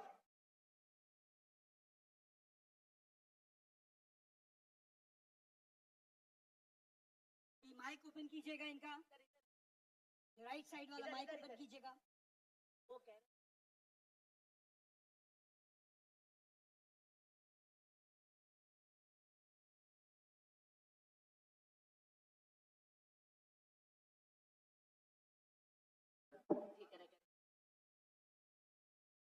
Assalamu alaikum. My name is Abdul Basit Rind. I'm a social media influencer. I'm having millions of followers on different platforms, social media platforms. मेरा सवाल ये है कि मैं एक मुस्लिम घराने में पैदा हुआ। मेरे माँ बाप जो है मुसलमान थे। मैं एक मासूम बच्चा, मुझे तो कुछ भी नहीं पता। मैं जब पैदा हूँ के जवान हुआ तो मेरा जो दिल है वो उसी चीज़ को तस्लीम करता है जो मेरे माँ बाप ने मुझे सिखाया। क्योंकि मैं मुस्लिम फैमिली में पैदा हुआ, तो मैं इस्लाम को दिल से सच्चा समझता हूँ। अभी जैसे हमारे लक्ष्मण भाई आए थे, एक मासूम बच्चा, उसको कुछ भी नहीं पता कि मज़हब क्या है, रिलीजन क्या है, और वो क्रिश्चियन फैमिली में पैदा हो या हिंदू फैमिली में पैदा हो, तो वो उसी चीज़ को फॉलो करता है, उसी चीज़ को उसका दिल मानता है जो उसके माँ बाप ने उसको सिखाया हो और उसके माइंड में फीड किया हो। तो वो अगर बहुत ही अच्छा बंदा है, वो बहुत ही अच्छा बंदा है, वो लोगों की मदद भी करता है, ख्याल भी करता है, बहुत नाइस इंसान है, लेकिन अगर वो इस हालत में मर जाता है तो क्या वो जहन्नुम में जाएगा या जन्नत में जाएगा? अगर जहन्नुम में जाएगा तो ये जस्टिस है या इनजस्टिस है? भाई साहब, आपने नाम क्या कहा आपका? अब्दुल बासित रिंद। अब्दुल बासित रिंद रिद Rind is a Balochi caste tribe है मेरा। रिंद जी, रिंद। अब्दुल कादिर इस्लाम में अब्दुल बासित। अब्दुल बासित। यस। शेख अब्दुल बासित अच्छे कारी थे माशाल्लाह। भाई अब्दुल बासित ने बहुत अच्छा सवाल किया। बोला मैं मुसलमान खानदान में पैदा हूँ, मेरे वालिदैन मुसलमान थे और है, उन- अल्हम्दुलिल्लाह है। है नहीं, अपने थे बोला लेकिन ना गलती हो गई मुझसे। रिकॉर्डिंग है। मैं गलती एक्सेप्ट करता हूँ। है मुसलमान है, जो उनने पढ़ाया मैंने कबूल किया। हमारे लक्ष्मण भाई हिंदू थे, हिंदू बन गए। अब्दुल बासित ने कहा जो मेरे वालिदैन ने कहा मैंने मान लिया। अब्दुल बासित साहब, अगर आपके वालिदैन आज कहते 2 + 2 5, आप मानेंगे? नहीं मानूंगा। तो ये बोलना कि जो वालिदैन ने कहा मैं मान गया, सही नहीं है। जब आप बच्चे थे तो शायद मान जाते थे, बराबर। 2 साल की उम्र में माँ ने बोली 2 + 2 5, तो आप हाँ बोलेंगे, बराबर कि नहीं? आज बोलेंगे तो आप मानेंगे। Very good.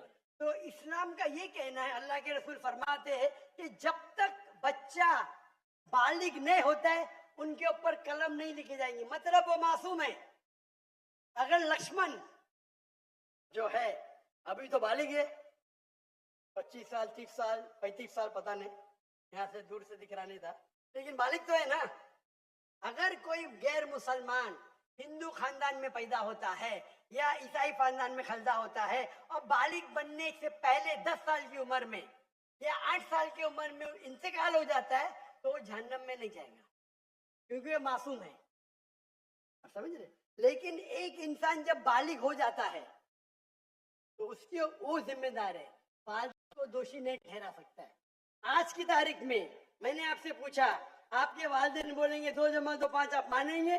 आपने कहा नहीं। उसका मतलब आज आपकी वालिद, आपके वालदा अगर कोई गलत कहेंगे, आपके पास होशो हवास आया, आप उसको कुछ बात में भी आप मान लेंगे गलत चीज को, लेकिन अक्सर गलत चीज को नहीं मानेंगे। आप अपनी वालिद से मोहब्बत करते, वालिदैन से मोहब्बत कर, उसका मतलब नहीं कि आप खिलाफ है उनके, लेकिन अभी आप बालिग बन गए, समझिए। तो ये बोलना कि क्योंकि वालिदैन, कुरान क्या आते ये काफिर ये नहीं कह सकेंगे कि उनके वालिदैन काफिर थे, ये काफी नहीं है, कुरान क्या आते।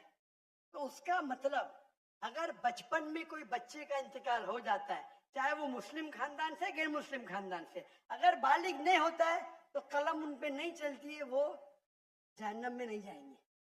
काफिर एक बार बालिग हो जाते, उनको इल्म हो जाता है, फिर इसीलिए अल्लाह के रसूल फरमाते हैं कि हर इंसान, हर बच्चा दीनुल फित्र में पैदा होता है, उसके बाद उसके वालिदैन, उसके टीचर उसको बुत परस्ती सिखाते, उसको आग की इबादत करना सिखाते, और वो बुत परस्ती करने लगता है।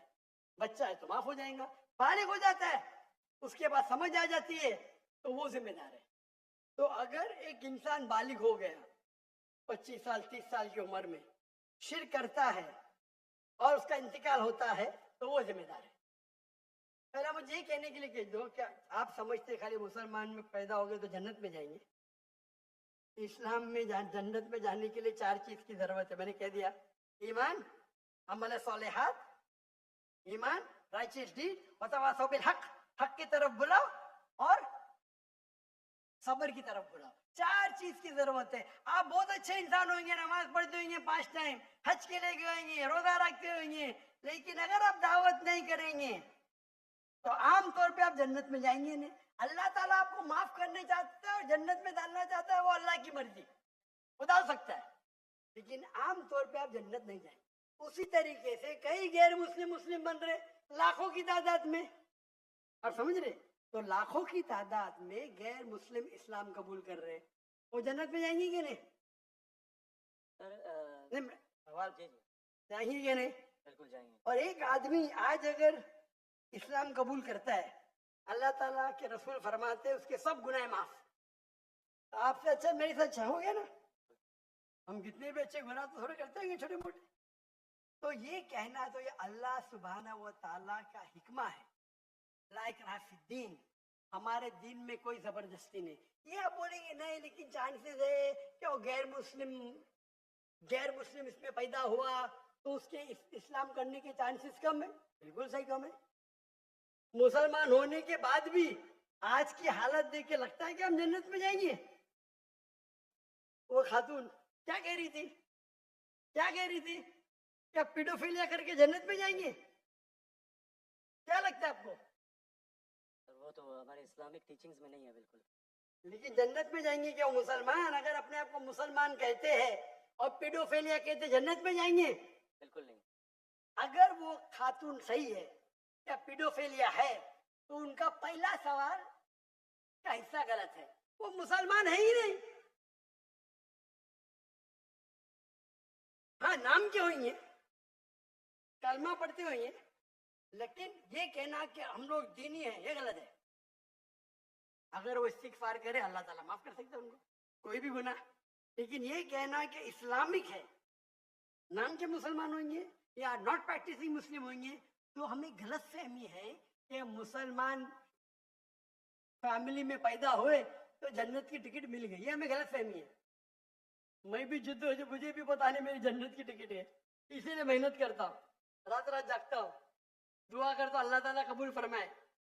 अल्लाह के रसूल हर रोज 70 बार इस्तिगफार करते थे। कितने बार? 70 बार। अल्लाह के रसूल सबसे बेहतरीन इंसान दुनिया में, सबसे बेहतरीन मुसलमान 70 बार इस्तिगफार करते थे। कहते थे कि मेरा रब जो मुझे इतने नियामत देता है, मैं जो कुछ करता हूं माफ करता है, मैंने इस्तिगफार करूं तो कौन करेगा? तो ये आज के हमारे माशरे में गलत फहमी है कि हम मुसलमान हैं तो बस जन्नत की टिकट मिल गई हमें। हम दुआ करते अल्लाह ताला में माफ करे। तो अल्लाह सुब्हाना व ताला अगर कोई गैर मुस्लिम पैदा होता है और बालिग बनने के पहले मर जाता है तो वो जहन्नम में नहीं जाएगा। बालिग बनने के बाद उसकी गलती है, ही इज रिस्पॉन्सिबल। आप जिस तरीके से बोलते हैं 2 जमा 2 5 मैं नहीं मानूंगा, तो वो क्यों मान रहे बुत परस्ती गलत है? और मेरे हिसाब से 2 जमा 2 5 और बड़ी गलती है बनिस्बत बुत परस्ती करना। तो समझ रहे?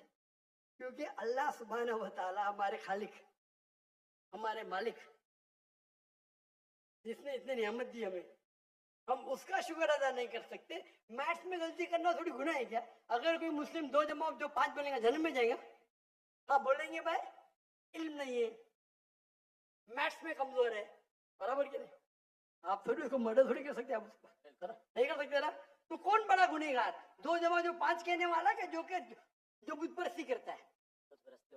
अल्लाह ने हमको इतनी नियामत दी, बराबर, हम अल्लाह का शुक्र अदा करते? कितने लोग शुक्र अदा करते कि अल्लाह ने हमें इतना अच्छा घर दिया, इतने अच्छे कपड़े दी, इतने अच्छे गाड़ी दी, खाना दिया? हम कितने बार शुक्र अदा करते? कितने बार हम शुक्र अदा करते? पानी पीना, अगर कुछ दिनों के लिए 2-3 हफ्ते के लिए पानी नहीं मिला मर जाएंगे, कितने बार शुक्र अदा करते? मैं पूछना चाहता हूँ इतने बड़े मजमे से कितने लोग ने अल्लाह का शुक्र अदा किए कि हमें सांस ऑक्सीजन दे रहा है? कितने लोग ने शुक्र अदा किया? अल्लाह का हाथ ऊपर करो। सांस के लिए, सांस के लिए, सांस के लिए, पानी के लिए नहीं, पानी के लिए नहीं। जो अल्लाह ताला हमें एयर दे रहा है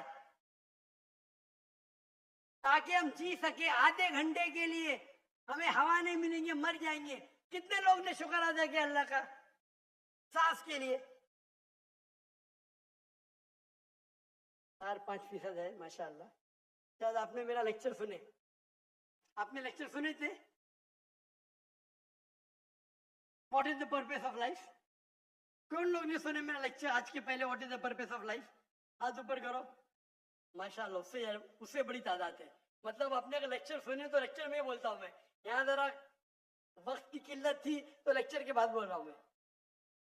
जो सांस लेते हैं उसका तो शुक्र अदा करना चाहिए। तो हम कितने नाशुक्र अदा है, तो कितने एहसान फरामोश है। अल्लाह ताला फरमाते जब अल्लाह ताला आपके सारे मुश्किलात दूर करता है, अल्लाह को भूल जाते, मुश्किल में आते फिर से अल्लाह को याद करते। तो रिगार्डिंग अ क्वेश्चन, अगर आप गैर मुस्लिम बालिग हो जाता है, होने के बाद उसे माफी नहीं, होने के पहले माफी है। सर ये मैं आई एम लकी कि मैं मुस्लिम फैमिली में पैदा हुआ, मुझे ये सारी बातें पता चली। लेकिन बराबरी में अगर कोई क्रिश्चियन फैमिली में पैदा हो जाता है तो ये उसकी तो गलती नहीं है कि वो उस फैमिली में पैदा हुआ, उसके लिए तो ज्यादा भाई साहब, मुश्किल है। आपने मेरा सवाल का जवाब सुने क्या नहीं सुने? जी जी बिल्कुल सुना, बिल्कुल। मैंने जवाब दिया कि नहीं इसका? सर लेकिन मतलब पैदा होने पे तो उसका हक नहीं है, वो मुस्लिम में भी पैदा हो सकता है और उसमें भी। आपने मेरा जवाब सुने कि नहीं सुने? सुना बिल्कुल। मैंने आपका सवाल का जवाब दिया कि नहीं? जी है बिल्कुल। तो दिया तो फिर से क्यों दोहरा रहे? मैंने साफ कह चुका हूं, मुसलमान फैमिली में पैदा होना जन्नत की टिकट नहीं है, और गैर मुसलमान फैमिली में पैदा होना जहन्नम की टिकट नहीं है। लेकिन उसके लिए ज्यादा मुश्किल होगा ना, जो क्रिश्चियन होगा उसके आपको लगता है, आपको लगता है, क्योंकि आपको गलत फहमी है कि मैं 100% जन्नत में जाऊंगा। मुझे तो, मैं मेहनत क्यों कर रहा हूं, क्यों मैं दुनिया भर घूम रहा हूं, क्यों? अल्लाह के रसूल फरमाते हैं जो ला इलाहा इल्लल्लाह मोहम्मद रसूलुल्लाह कहता है वो जन्नत में जाएगा। लेकिन कलमा पे अमल तो करना चाहिए। हम जो मुसलमान के हालात देख रहे हैं, मुझे लगता तो नहीं है। बिल्कुल नहीं। आप समझ रहे मेरे जवाब को? जी मैं समझ रहा हूँ बिल्कुल। हम 25% है, कितना? 25%। 2 बिलियन, 2 बिलियन कितने अरब होते? 2 अरब, 2 अरब, 2 अरब, अरब तो बहुत है यार। तो ये हमारी गलत फहमी है, हम गलत फहमी के शिकार है कि हम जन्नत में जाएंगे। हम कह रहे थे इंशाअल्लाह अल्लाह हमारे गुनाह को माफ करेगा तो इंशाअल्लाह जन्नत में जाएंगे इंशाअल्लाह। तो ये अल्लाह सुब्हानहू व तआला का फरमाते कुरान मजीद में, कोई भी काफिर अल्लाह के जस्टिस को डिनाई नहीं करेगा। ये नहीं कहेगा कि मेरी से नाइंसाफ, जिस तरीके से आप बोल रहे हो, वो कहेगा अल्लाह ताला मुझे और एक मौका दे दे। अल्लाह बोलेगा खत्म हो गया टाइम, इस दुनिया में बहुत मौके दिए, बराबर ना? बहुत से लेक्चर मिले, हो सकता है जाकिर नायक का लेक्चर सुना। अभी मेरे लेक्चर सुनने के बाद लक्ष्मण मेरे लेक्चर सुनने के बाद बुत परस्ती कंटिन्यू करेगा, आप उसे दोषी ठहरेंगे कि नहीं? बिल्कुल, आपने लॉजिकल बताया कि अगर वो आखिरत में बोलेगा अल्लाह ताला मुझे पता ही नहीं था बुत परस्ती गलत है, अरे मैं तो स्वामी प्रभुपदा की बात माना और डॉक्टर साहब की बात नहीं माना, फंस जाएगा कि नहीं? और आपको शायद पता नहीं, डॉक्टर जाकिर नाइक की बात आज की तारीख में करोड़ों गैर मुस्लिम सुनते हैं, करोड़ों, अल्हम्दुलिल्लाह। तो अगर मेरी बात है, मैंने कहता हूं कि मैं बहुत महान हूं, मैं छोटा सा दाई हूं, अल्लाह से फरमाता हूं, तो हमारा ये फर्ज है जो भी गैर मुस्लिम मिले उनको बोलो। आपने कितने गैर मुस्लिम को दावत दी? आप यूट्यूब इन्फ्लुएंसर है, मैं आपकी जाती जिंदगी में जाना नहीं चाहता हूँ। यूट्यूब इन्फ्लुएंसर अच्छे भी होते हैं, खराब भी होते हैं, इस्लामिक भी होते हैं, गैर इस्लामिक भी होते हैं। मेरा अपने यूट्यूबर से ये चाट हुआ था, पॉडकास्ट, बराबर ना? तो ये चीज है कि आप देखना चाहिए, आप यूट्यूबर, मैं भी यूट्यूबर इन्फ्लुएंसर हूँ। आपके कितने मिलियन है फेसबुक पे? टिकटॉक पे 3.7 मिलियन है। टिकटॉक तो मुझे बैन कर दिया क्योंकि मैंने मेरे चाइनीज भाइयों की तरफ से किया, तो मुझे बैन नहीं कर दिया। तो एक अपने गवर्नर साहब के बेटे, मेरे बेटे, उनके बेटे ने परसों मेरी वीडियो ली, पॉडकास्ट ली, बोले अब्बा 1.5 मिलियन पहुंच गया, मॉर्निंग में आउट। बोला अरे काट दिए क्यों? मैं बोला भाई टिकटॉक और मेरी टिकटॉक से दुश्मनी ने, टिकटॉक को मेरी से दुश्मनी है। आप समझे ना? आपके 1.5 मिलियन चंद घंटे में, इनके बेटे के 1.5 मिलियन टिकटॉक पे फॉलोअर्स बहुत है, लेकिन वीडियो ही निकाल दिए क्योंकि मैंने, मेरे भाइयों जो है ना, विगर मुस्लिम का सपोर्ट किया, आप भी सपोर्ट करेंगे, आपको भी बैन कर देंगे, तो संभाल के रहना। आप समझे ना? अच्छा, मैं इससे टिकटॉक से मैं हुई नहीं। आपके फेसबुक पे कितने इन्फ्लुएंस है, कितने फॉलोअर्स है? फेसबुक पे तकरीबन 1.5 लाख होने वाले हैं। 1.5 लाख होने वाले हैं। मेरे अभी 24 मिलियन हुए 2 दिन में, माशाल्लाह। 24 मिलियन। तो मैं भी सोशल मीडिया इन्फ्लुएंसर हूँ क्या नहीं? बिल्कुल है। आपके यूट्यूब पे कितने? यूट्यूब पे 265 के। 265, माशाल्लाह। मेरे 4 मिलियन अभी हो गए 2 दिन पहले। माशाल्लाह। मैं भी यूट्यूब इन्फ्लुएंसर हूँ ना। तो मेरा पेशा है YouTube influencer, Facebook influencer, social media influencer, तकरीर इन्फ्लुएंसर, इन्फ्लुएंसिंग पीपल टुवर्ड्स अल्लाह। बराबर कि नहीं? अभी आपका यूट्यूब इन्फ्लुएंसर का मौजू क्या है? Influencing towards blogging. ब्लॉगिंग। लेकिन व्लॉगिंग के बीच में कोशिश करता हूँ कि जो इल्म मुझे कभी हासिल हो आपकी वीडियो से, डॉक्टर इसरा साहब की वीडियो से, कोशिश करता हूँ कुछ माशाल्लाह। मौज़ूआत पे बात लेकिन सही तो ब्लॉगिंग ही है ना। बिल्कुल। मैंने मेरे मेडिकल प्रोफेशन छोड़ दिया, तो ये तो है ना। अगर आप इन्फ्लुएंस करेंगे ब्लॉगिंग की तरफ, बेटर है कि अल्लाह की तरफ। भले आपका जो फॉलोअर्स आधे भी हो जाएंगे, 10% मेरी आपकी दरखास्त है, मेरी आपसे इल्तिजा है, आप इस्लामिक यूट्यूब इन्फ्लुएंसर बनो। मे भी आपके फॉलोअर्स 4 मिलियन से 1 मिलियन हो जाएंगे। आपकी जो आपको पैसा मिलता है यूट्यूब से? बिल्कुल बिल्कुल। मैं तो पैसा लेता ही नहीं हूँ। मुझे कहते हैं आप अगर फेसबुक पे ऐड लेंगे आपको $50,000 पर मंथ मिलेगा। अरे भाई, मुझे जन्नत जाने का है, $50,000 आप मुझे $50 मिलियन भी देंगे तो मैं ऐड नहीं दूंगा। Most of the social media पे ऐड देना हराम है। आपके चैनल पे लड़कियां आ जाएंगी, छोटे छोटे कपड़े में आ जाएंगी। अरे क्यों मुझे जाना मजा है भाई? मेरे यूट्यूब सोशल मीडिया पे नो मोनेटाइजेशन। कभी कभी किसने स्ट्राइक किया, अगर मैं ऑडियो इस्तेमाल किया विद परमिशन, उसके मैनेजर को पता नहीं तो कभी ऐड आ जाती, गलती से ऐड आ जाती। मेरे हिसाब से मैं भी सोशल मीडिया में I am expert in social media. No blogging, only logging towards Allah. माशाल्लाह माशाल्लाह। और जरूरत है, अल्लाह ताला मुझे रोज लाखों देता है, तो क्यों मैं यूट्यूब से लूं? भाई, यूट्यूब से हराम कमाई हराम है। यूट्यूब के ऐड से अगर आप कमाते हैं, वो ऐड में लड़कियां आ जाएंगी, म्यूजिक आ जाएंगी, ये आ जाएगा वो, आप उसको में भी आप अल्कोहल ऐड को बैन करेंगे। लड़कियां तो बैन नहीं कर सकते ना? कर सकते क्या? नहीं कर सकते। अपने माशरे में पीडोफिलिया फैलेगा इसके वजह से। आप समझ रहे ना? हर इंसान समझता मैं तो इस्लामिक हूं। कमाने का यूट्यूब इन्फ्लुएंसिंग बहुत कम, कमाना तो छोड़ दो, मैं कमा सकता हूं। 24 मिलियन फॉलोअर्स है, बराबर ना? मेरे इसमें कोई भी मेरी कॉपी कर सकता है फ्री में। मेरे यूट्यूब के जरिए कितने लोग $10,000, $50,000 पर मंथ कमाते।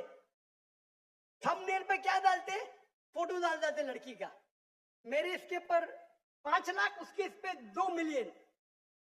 मैं सवाब कमाऊंगा ना, वो क्या कमाएगा? पैसा और नर्क। मैं बोला नो कॉपीराइट, पैसा तू कमा भाई, मुझे अजर कमाने दे। मैं अगर हिट करूंगा ना, उसका पैसा मेरे पास आ जाएगा, बराबर कि नहीं? मैं बोलता हूँ नो कॉपीराइट। जाकिर नाइक ऐश्वर्या राय, ये ऐश्वर्या राय कौन है? गूगल करूंगा, अरे बॉलीवुड की एक्ट्रेस है, मुझे क्या पता? समझे ना? मेरा वीडियो लेते हैं, लेकिन मैं क्या बोलता हूँ, मेरे वीडियो के ऊपर शैडो बैन पता है आपको ना? शैडो बैन है। मैं बोला भाई काम करो, पैसा कमाओ, मुझे सवाब मिलने दो। मैं रील्स करता हूँ, मेरा वीडियो पहले 100,000, 1 मिलियन, अभी 2,000, 3,000। अभी पाकिस्तान में माशाल्लाह बढ़ गया, 1 लाख 2 लाख हो गया, क्योंकि हिट बहुत है। तो मैं बोलता हूँ भाई तुम लोग कमाओ पैसा, मुझे सवाब कमाने दो। We are specialised in social media. हम सोशल मीडिया में स्पेशलाइज्ड है। किस तरीके से थंबनेल बनाना, what is the difference between Facebook, what is the difference between. मैं कहता हूं मैं अल्लाह इन्फ्लुएंसर हूं, अल्लाह सेंटर्ड। मेरी आपसे इल्तिजा है, मेरी आपसे दरखास्त है, मैं मोहब्बत से मेरे भाई अब्दुल बासित, अल्लाह की तरफ लोग को, अल्लाह ने अगर आपको हुनर दिया है, इन्फ्लुएंस करने का।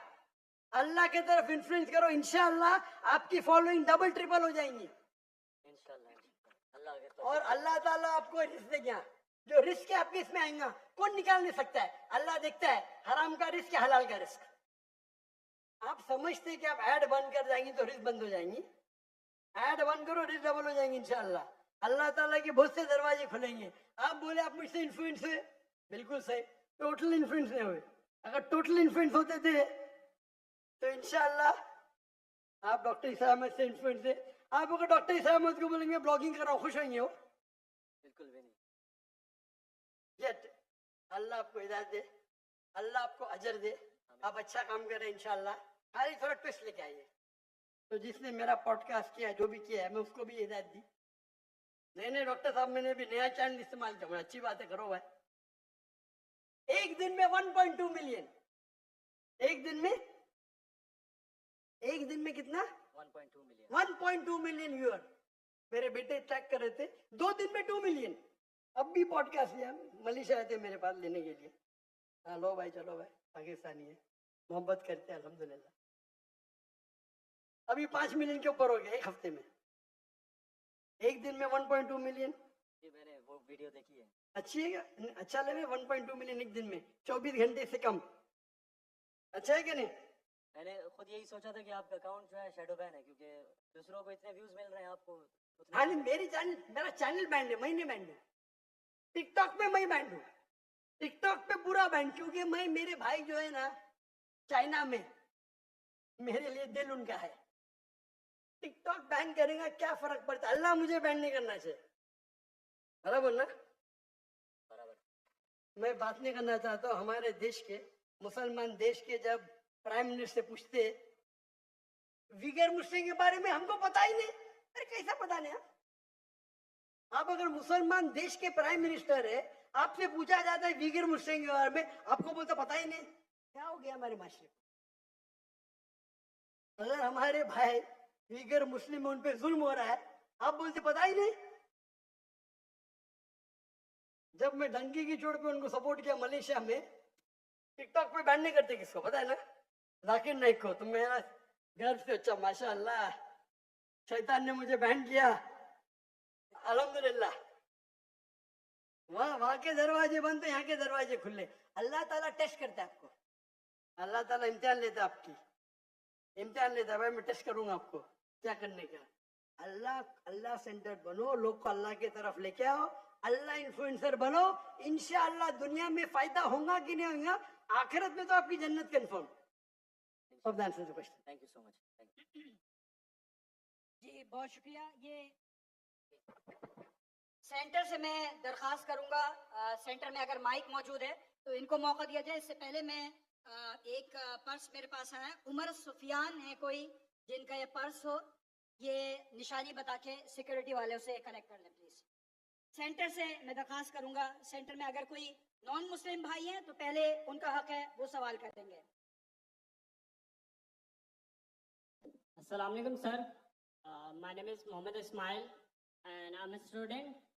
सर मेरा ये सवाल था कि कुरान में आता है कि 2 लोगों के लिए कत्ल की सज़ा सुनाई गई है, एक जो फसाद फिल अर्द करे और दूसरा जो किसी का कत्ल करे। लेकिन जब हम हदीस का मुआयना करते हैं तो हमें एक दूसरी टाइप भी मिलती है कि जो मर्द और औरत शादीशुदा जिना करें तो उनके लिए भी कत्ल की सज़ा है। तो हमें किस चीज़ को मानना चाहिए?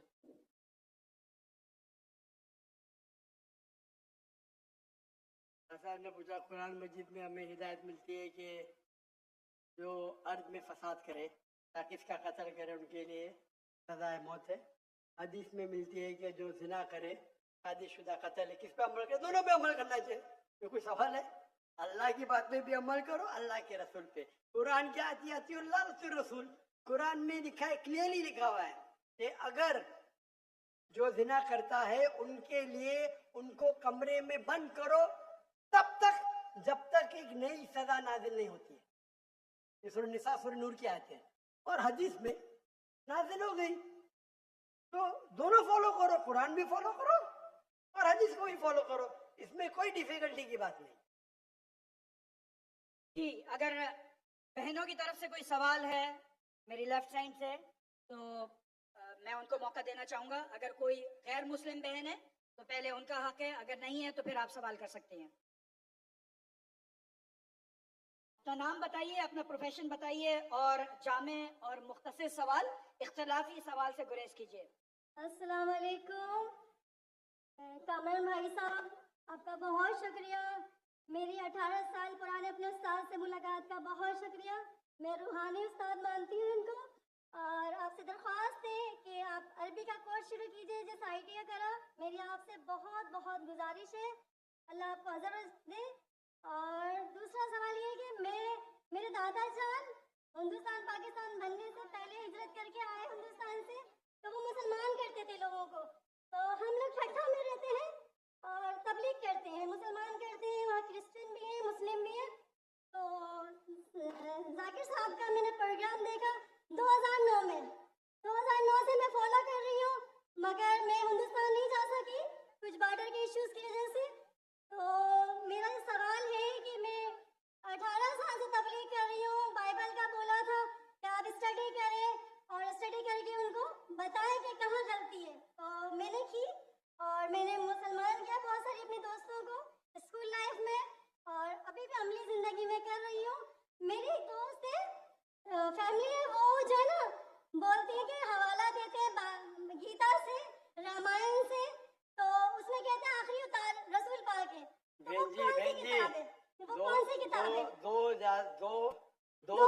दो सेंटेंस से ज्यादा बात करना तकरीर का वक्त खत्म हो गया। मैं माजरत चाहती हूँ। मैं आपकी सुनिए, आपने कम से कम 2 मिनट तो बात कर चुकी है, जी आपने कम से कम 10 सेंटेंस बोल चुकी है, जी। उसमें कोई सवाल था नहीं, तो दूसरे को मौका दीजिए। नहीं, रामायण और गीता का बता दो, उसमें आखिरी उतार बोला गया है मोहम्मद रसूल पाक को, तो वो कहती है कि वो सच्ची किताब है हमारी। आस्ते से माइक जरा दूर खड़े रहिए। वो बोलती है कि कौन बोलती है? मेरी दोस्त है जिनको मैंने तबलीग की कि इस्लाम में दाखिल हो जाओ, तो वो बोलती है आपकी जाकिर नाइक साहब मेरा एक सवाल का जवाब दे दे तो मैं मुसलमान हो जाऊंगी कि ये रामायण और गीता में जो लिखा हुआ है कि आखिरी रसूल पाक जो आखिरी उतार है, तो हमारी किताब सच्ची है, और इससे हवाला क्यों देते हैं वो? अगर बाइबल से दे 4 किताबें इलामी है और मैंने स्टडी किया, तौरात ज़बूर। बस सवाल खत्म हो गया, अभी जवाब सुनेंगे कि नहीं? जवाब भी आपको देने का है? जी जी जी। अब सवाल छोटा सा, इतने छोटे सवाल के लिए आप 10 सेंटेंस आगे 10 सेंटेंस पीछे, लोग को सवाल ही घूम जाता है। सवाल छोटा सा। मेरी हिंदू दोस्त कहती है, हिंदू शैली कहती है कि जाकिर नाइक कहते हैं हिंदू किताब में अल्लाह के रसूल मोहम्मद सल्लल्लाहु अलैहि वसल्लम का जिक्र है, तो मेरी किताब सही है। बराबर ना? कांटे में खत्म। अभी जवाब देता हूं मैं। अगर कोई हिंदू कहता है कि अगर मेरी हिंदू किताब में मोहम्मद सल्लल्लाहु अलैहि वसल्लम का जिक्र है और मेरी हिंदू किताब सही है, तो आपको कहना चाहिए आपकी किताब इस पोर्शन जिसमें लिखा है कि मोहम्मद सल्लल्लाहु अलैहि वसल्लम आखिरी पैगंबर, वो 100% सही है। एक मैथमेटिक्स की किताब में 4 इक्वेशन है, एक में लिखा है 2 + 2 4, दूसरे जगह लिखेला है 3 + 3 6, तीसरी जगह लिखेला है 4 + 4 10। तो क्या तीनों चीज सही है? 2 चीज सही है, 1 चीज गलत है। बराबर? हाँ कहीं नहीं? पहले 2 चीज सही है, 2 + 2 4, 3 + 3 6, 4 + 4 10 नहीं होता है, 8 होता है। अगर एक चीज सही है, जरूरी नहीं सब चीज सही है। उनको बोलिए जो चीज सही है हमको चेक करना पड़ेगा। कुरान की मानी है फुरकान, क्राइटेरिया टू जज राइट फ्रॉम रॉन्ग। कुरान से जो मिलता है हम उसे मानते, कुरान से जो नहीं मिलता है नहीं मानते। आपके भगवत गीता, आपके वेदा में लिखा है आखिरी पैगंबर मोहम्मद सल्लल्लाहु अलैहि वसल्लम में बिल्कुल सही है, बिल्कुल सही है। लेकिन आपकी किताब में गलत चीज भी लिखी हुई है।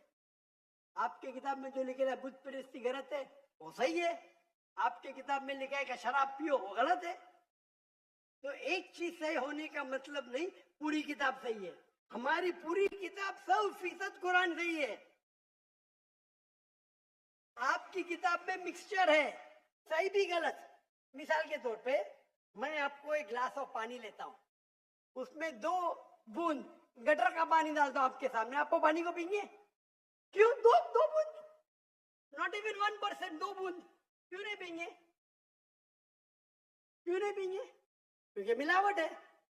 तो अल्लाह की किताब जो वाहिद किताब है, अल्लाह ताला फरमाते सूरह राद में सूरह नंबर 3 आयत नंबर 38 में अल्लाह ताला फरमाते वकुल नजलिन किताब, हर दौर में हम किताब नाजिल करेंगे।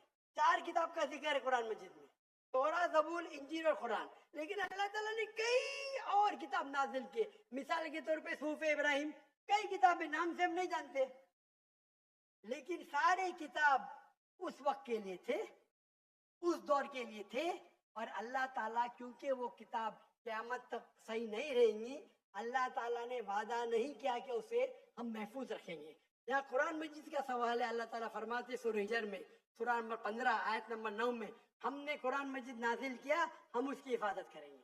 तो ये किताब में कोई गलती नहीं, 100% प्योर है। आपकी सहेली को कहो ये 100% की किताब की तरफ आओ जो सही है, और इंशाअल्लाह आपको निजात मिलेंगी। Last two questions. अगर कोई कोई गैर मुस्लिम भाई हैं तो पहले उनका हक है, कोई अगर मौजूद है। हाँ मैं बताऊँ।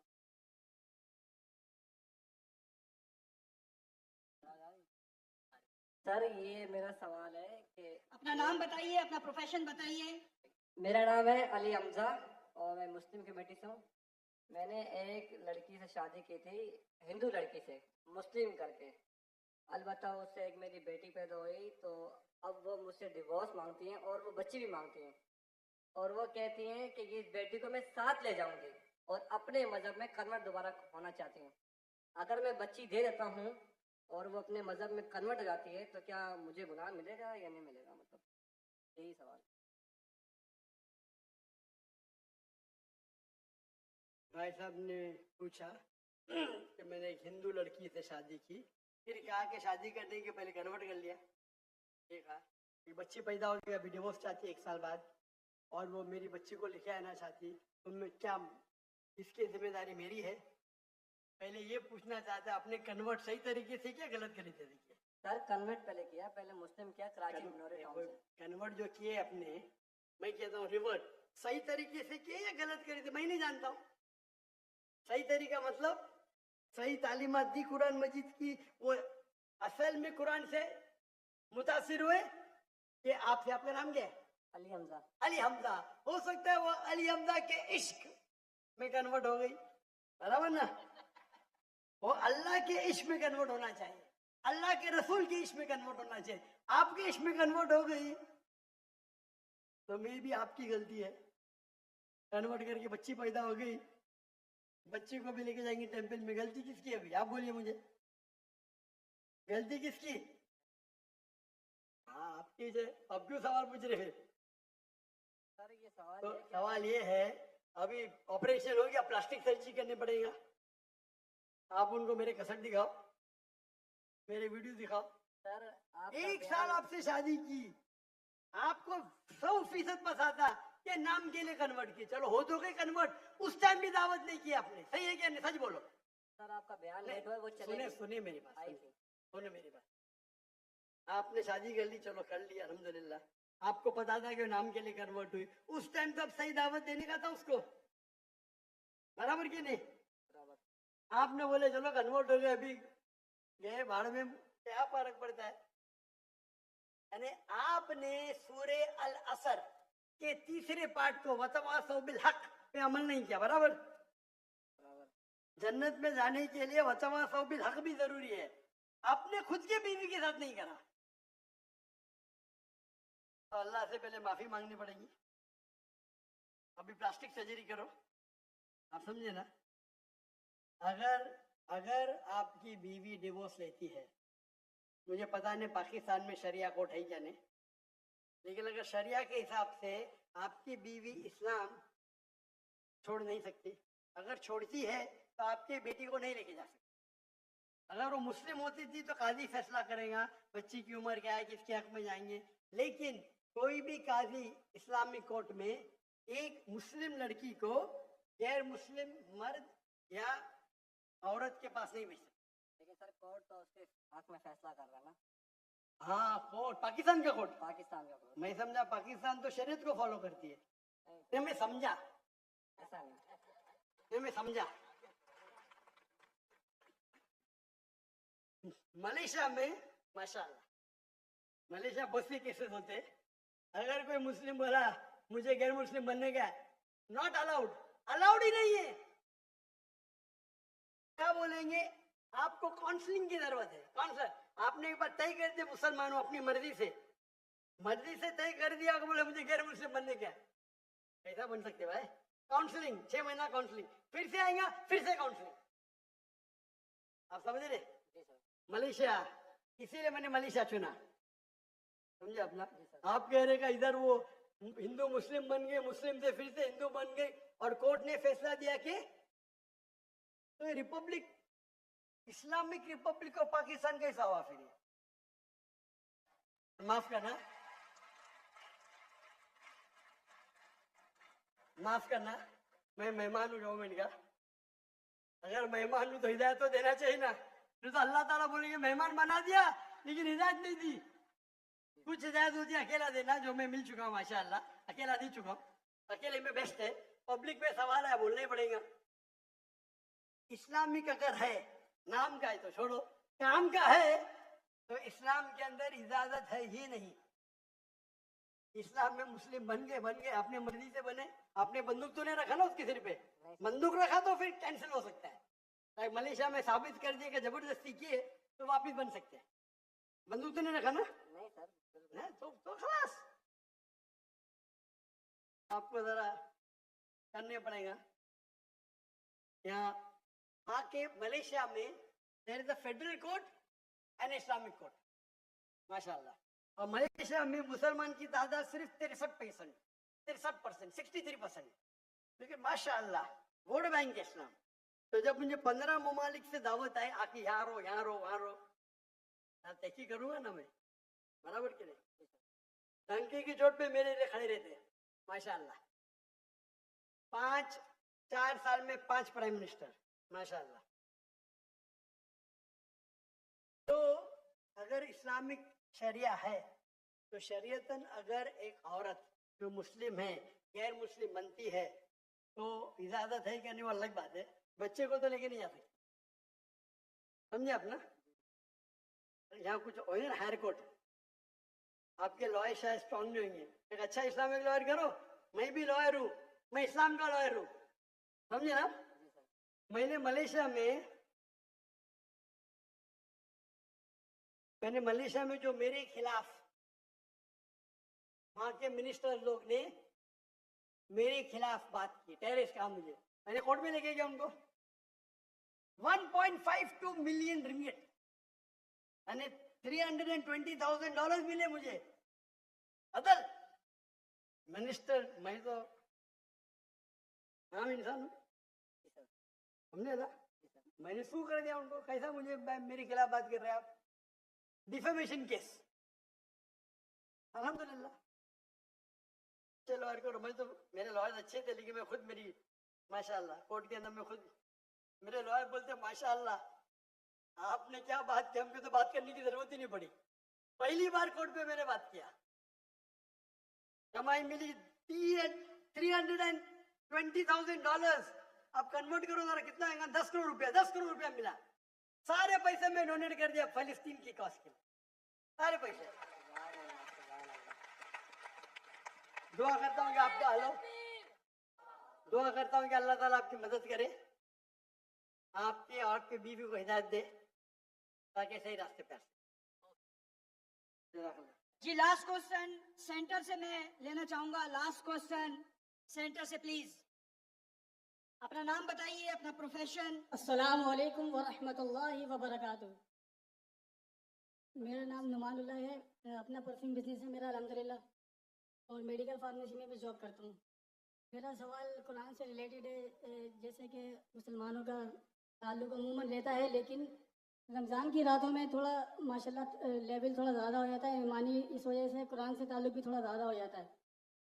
लेकिन जिस तरह डॉक्टर इसरार अहमद साहब ने भाई क्या आप आगे वाले माइक के ऊपर तशरीफ ला सकते हैं ताकि लोग भी आपको देख लें और सवाल भी सही तरीके से हम सुन सकें।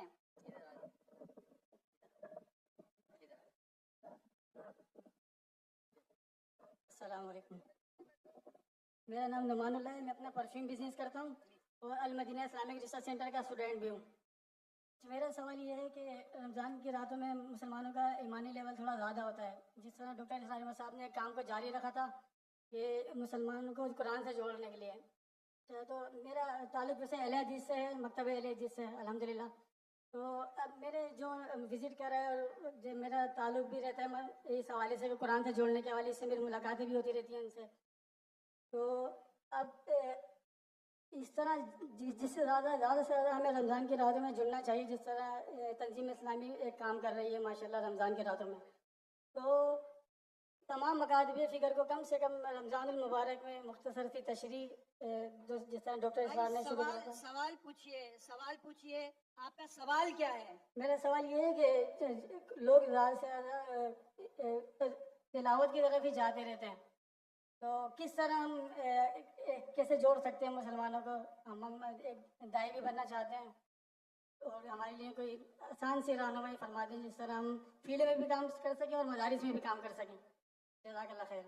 भाई साहब ने कहा कि किस तरीके से मुसलमान को कुरान से जोड़ सके रमजान में तिलावत। मैं तो करता हूँ हर रोज करना चाहिए। क्यों रमजान में? ईमानी लेवल थोड़ा ज़्यादा होता है तो थोड़ा टाइम मिल जाता है तरावी के बाद। हम तो ईमान लेवल कम है उस टाइम जोड़ना चाहते हैं। जब ईमान लेवल कम में जोड़ेंगे तो ईमान लेवल हाई में जोड़ने की जरूरत ही नहीं, ऑलरेडी जुड़े रहिए। आपका करने का तरीका मेरा अलग है। भाई साहब आप जरा इधर आए ना। हाँ, आप पीछे यहाँ पीछे भाग रहे, माइक के पीछे, यहाँ भी आप इसके पीछे भाग रहे। आप अहले हदीस से जुड़े, तंजीम इस्लामी से जुड़े, खुद्दमुल कुरान से जुड़े, मैं भी सारे उधर से जुड़ा हूँ। डॉक्टर इस्लाम साहब का मैं भी फैन हूँ माशाल्लाह। डॉक्टर इस्लाम का फैन हूँ, देवबंद का फैन हूँ माशाल्लाह, नो प्रॉब्लम। अहले हदीस से, लेकिन कॉल आइन में मुस्लिम, मैं आपको मुस्लिम कहता हूँ, मैं कुरान से जुड़ा हूँ। आप समझे ना? तो जो आपकी अल्लाह ने जो आपको सहूलियत दी है, एबिलिटी उससे करो। और अगर अल्लाह ने आपको एबिलिटी दी, रोज जोड़ सकते हैं लोग को, तो रमजान के लिए क्यों रुक रहे? बाकी टाइम में क्या करेंगे? मच्छर मारेंगे? रोज भी जोड़ते हैं वैसे, हमारी क्लास बोलो कि हर रोज जोड़ने की कोशिश करो। तो ये सवाल क्या रमजान में करना सिर्फ ठीक है, अगर आपका कम लेवल है तो रमजान में तो जोड़ो, नो प्रॉब्लम। तो कौन आपको रोक रहा है? असल में बहुत सारी मदारिस में मस्जिदों में ये काम होता नहीं है। अगर वो शुरू भी करते हैं तो ज़्यादा से ज़्यादा 15 मिनट देते हैं और खुलासे का नाम देते हैं। 15 मिनट में एक आयत की तफसीर भी तकरीबन सही से नहीं हो सकेगी। तो क्या होता है? मतलब मुख्तसर सी तशरीह 2 घंटे, कम से कम 1.5 घंटा, ऐसा बढ़ा के कम से कम रमज़ान पूरा कुरान एक मुख्तसर तर्जुमे से भी जोड़ लें तो काफ़ी लोग जो हैं इनका ये प्रॉब्लम हमारे मुसलमान इदारे में यही प्रॉब्लम है। मैं ही सही हूँ, आपको बोलना चाहिए मैं भी सही हूँ। ये एक सिर्फ यही तरीका है। क्या कुरान मजीद में लिखा हुआ ये कि आप 2 घंटा करो? लिखा है कुरान मजीद में? क्या हदीस में लिखेला है? क्यों आप जबरदस्ती कर रहे? जो मैं करूं सब लोग करें। अरे आपका इदारा सबसे बेस्ट है दुनिया में क्या? मैं बोलता हूँ कि डॉक्टर जाकिर नहीं करे वही करो, क्या मैं आपको बोला कि कंपैरेटिव करो? आप करते कंपैरेटिव? आपको याद है बाइबल? आपको मैं बोला आप करो, क्यों जबरदस्ती? आप बोलो ये एक तरीका है, मैं कर रहा हूँ, लोग चाहते तो करो। ये प्रॉब्लम हमारे इदारे में यही है। आप मुझे फॉलो करो तो ही सही, नहीं तो गलत है। कभी इस्राइल अहमद साहब ने ऐसा कहा? आप इस्राइल अहमद की तालीमात पढ़ो। प्रॉब्लम ये है कि हर इदारा समझता है आप मुझे ही फॉलो करो, ये ही को निकालो, भी में कन्वर्ट करो। मैं कहता हूं मैं भी सही हूं, मेरा भी एक तरीका है दावत का, है क्या नहीं तरीका? आपको फॉलो करने क्या करो, अल्हम्दुलिल्लाह कुछ तो करो। जरूरी है कि डॉक्टर जाकिर नाइक की बने? कुरान में लिखे ना कि डॉक्टर जाकिर नाइक को फॉलो करो। किसको फॉलो करो? अल्लाह के रसूल को फॉलो करो। अल्लाह के रसूल ने कहा कि 2 घंटा पढ़ना चाहिए तरावी के बाद। नहीं, लेकिन हराम ने अच्छी बात है, मैं आपके साथ हूं, लेकिन जबरदस्ती थोपने का है। नहीं 40 दिन जाओ। अरे क्यों 40 दिन जाओ? मुझे जिंदगी भर जाने का है, जबरदस्ती। आखिर में 40 दिन जोड़ो। अरे जिंदगी भर मैंने दे दिया अल्लाह के राह में, दिन दिया रात दिया।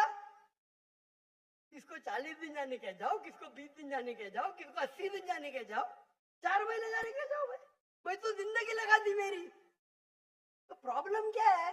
अगर आपको कुछ कुरान और हदीस से मिलता है उसके ऊपर आप जबरदस्ती करते लोग से। या बोलो मेरा एक तरीका है, कुरान में लिखे तालविला कलिमतिन, आप भी करो, आप भी कोशिश करो, नहीं करो नो प्रॉब्लम।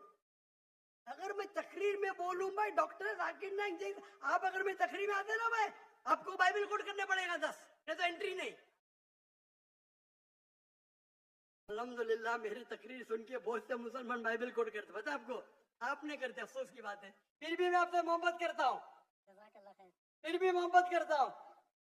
जी आप, मैं भी आपसे बहुत मोहब्बत करता हूँ। प्रॉब्लम क्या है, आप ऊंचे उलमा को सुनेंगे, डॉक्टर इसरा रहमत को सुनेंगे, उनके माशाल्लाह वो मेरे घर में मेहमान थे 2004 में तकरीबन, सन बराबर बताने। मैं बहुत मुतासिर हूं उनसे। हमारे कुछ साथी उनसे नाराज थे, बोले क्या नाराज है भाई, क्या गलत बोल रहे हो, खाली मेरे इदारे से नहीं, मतलब क्या गलत? मैंने साथ दिया उनका, बुलाया उनको, और मैं जानता था वो हनफी है। मैं देखा कि डॉक्टर साहब आप रफ़ीदैन कर रहे? बोला हाँ बेटा, मेरे वालिदैन हनफी थे, हनीफी फॉलो करता हूँ, इस पे रिसर्च किया, रफ़ीदैन कर रहा हूँ, अल्हम्दुलिल्लाह। ये छोटी छोटी बात में जबरदस्ती, उनने कभी मुझसे जबरदस्ती नहीं की। मुझे कहा बेटा आप क्या करना चाहते? बोला मैं दोनों करना चाहता हूँ, दावा भी डॉक्टर भी। बोला बेटा मैंने 7 साल कोशिश की, नाकामयाब था, एक को चुनो, उनमें माहिर बनो। मैंने डॉक्टरी छोड़ दी और दावत किया, जबरदस्ती छोड़ी की मेरे पे। उन्होंने कहा बेटा अपनी जरूरत को कम करो, अपनी जरूरत को कम करो, ताकि आप इसके गुलाम ना बने। अगर मैंने, अल्लाह ने मुझे पैसा दिया, मुझे तो रोजगार चाहिए, मुझे रोलेक्स घड़ी चाहिए, तो मुझे फिर यूट्यूब से कमाने पड़ेगा। मेरे अखराजात मेरे महीने के $500 है सिर्फ। कितने? $500 काफी है मैं और मेरी बीवी को रहने के लिए महीने का, $500। वो बाकी अखराजात में दावती काम की, मैं प्लेन पे जाता हूँ, इकोनॉमी क्लास से, मेरे पैसे से जाता हूँ। $500 वो दावती अखराजात ज्यादा है, मुझे जरूरत ही नहीं यूट्यूब से कमाने की। अल्लाह ताला मेरी झोली में डाल रहा है, करोड़ों रुपए डाल रहा है महीने के। प्रॉब्लम ही है, डाल के टेस्ट कर रहा है मुझे, अल्लाह को पार्टनर बना दिया। मेजोरिटी अल्लाह के नाम है, मेजोरिटी। मैं आपसे जबरदस्ती करूँ, अब भी डालो 51%, क्या बोलेंगे आप? जितनी भी रिश्तेदार होगी मैं तो बोलूँगा। मैं कब मेरे बेटे के, मेरा मैं बोलता नहीं कितना, 51% आप डालो। मेरी इल्तिजा है, पहले रिच लोग तो डालो, मैं बोलता हूँ फर्ज नहीं है। प्रॉब्लम है क्या मैं ही सही हूँ, ये मेरा तरीका ही सही है, या रमजान के बाद 2 घंटे तफसीर करना ही चाहिए। अगर कुरान मिलेगा तो करेंगे भाई, अरे किसको दुआ करने का है? जबरदस्ती आप करो, अच्छी बात है। मैं डॉक्टर साहब के साथ है, उनने कभी जबरदस्ती नहीं की, से उन्हें जबरदस्ती की नहीं की। आपने कभी तकरीर में सुना अरे बाकी मदारिस नहीं कर रहे मैं सही कर रहा हूँ? सुने कभी इसरा अहमद को? आप लोग डॉक्टर इसरा अहमद को फॉलो कर रहे, उनको बदनाम कर रहे, क्यों? बदनाम नहीं कर रहे, कहने का मेरे हिसाब से तो बदनाम कर रहे भाई, नहीं, मैं भी उनका स्टूडेंट हूँ। ऐसा नहीं कर। अरे भाई मैं भी कुरान को कर रहा हूँ, मैं तकरीर, मेरे बेटे ने आज तकरीर की, कुरान मस्जिद को समझ के पढ़ो। ये डॉक्टर साहब का मौजूद था कि नहीं? जी जी उनने कायम की क्या नहीं इदारा? जी। वो अरबी जबान से भान ने खुद सीखा ना, कोई दारुल उलूम में गए नहीं ना। नहीं। हमने कोशिश की कि हमारे तीनों बच्चे को बचपन से अरबी सिखाए और अंग्रेजी दोनों। मैं नहीं जानता बच्चे को सिखाया कि नहीं। वो उर्दू पे महारत नहीं रखता है, उसकी महारत है अरबी और अंग्रेजी। मेरे बैचलर्स अरबी में करे, अरबी लुगा फुसा है उसकी। जबरदस्ती करो, आप भी करो है, मैं मिसाल पैदा करो। हमारा फतवा होना चाहिए मैं भी सही हूं, मैं ही सही हूं नहीं। ये निकाल दो आपके दिमाग में से मैं ही सही हूं।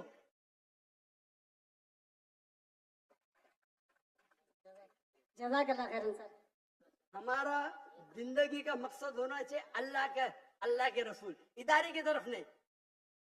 मैं मेरे आपको कॉल इन्ननी मुस्लिम, आपने बोले मैं अहले हदीस से हूँ, मैं इस्लाम के साथ, मैं भी इस्लाम जानता हूँ, मैं भी अहले हदीस से हूँ, मैं देवबंद से हूँ, हम लोग बरेलवी को ना कोई मानते, मैं सबका हूँ माशाल्लाह, लकब से मुसलमान हूँ, मोहब्बत सबसे करता हूँ, सारे उल्मा से मोहब्बत करता हूँ। अगर अल्लाह और अल्लाह के रसूल के राह में देते इख्तिलाफ भी होगा फिर भी मोहब्बत करता हूँ। ये कुरान की आयत है, ये मई से यूं ऐसा ही करो, क्यों ऐसा? ये पाकिस्तान में बहुत है, हिंदुस्तान में भी है, पाकिस्तान में ज्यादा है। आप हटो जरा, कुरान को पढ़ो। अगर आप कुरान तर्जुमे से पढ़ते, तर्जुमे में लिखा है, तर्जुमे में क्या लिखा है? सूरह फुसिलत में सूरह नंबर 41 आयत नंबर 34, अगर आपके दुश्मन आपसे कुछ गलत करते हैं, ईविल करते हैं, उसका बदला अच्छा दो, ताकि वो दुश्मन आपका दोस्त बने। बराबर ये नहीं? आपके कितने दुश्मन आपके दोस्त बन गए? आपके दुश्मन ही नहीं है, बराबर ना? नहीं है, काफी दुश्मन है। इंशाअल्लाह अल्लाह से दुआ करते हैं हम सबको हिदायत दे और हम अल्लाह की किताब पे अमल करें, अल्लाह के रसूल की हदीस पे अमल करें और इंशाअल्लाह अल्लाह हम सबको इंशाअल्लाह जन्नत में खाए। वाखिर दावाना अल्हम्दुलिल्लाह रब्बिल आलमीन।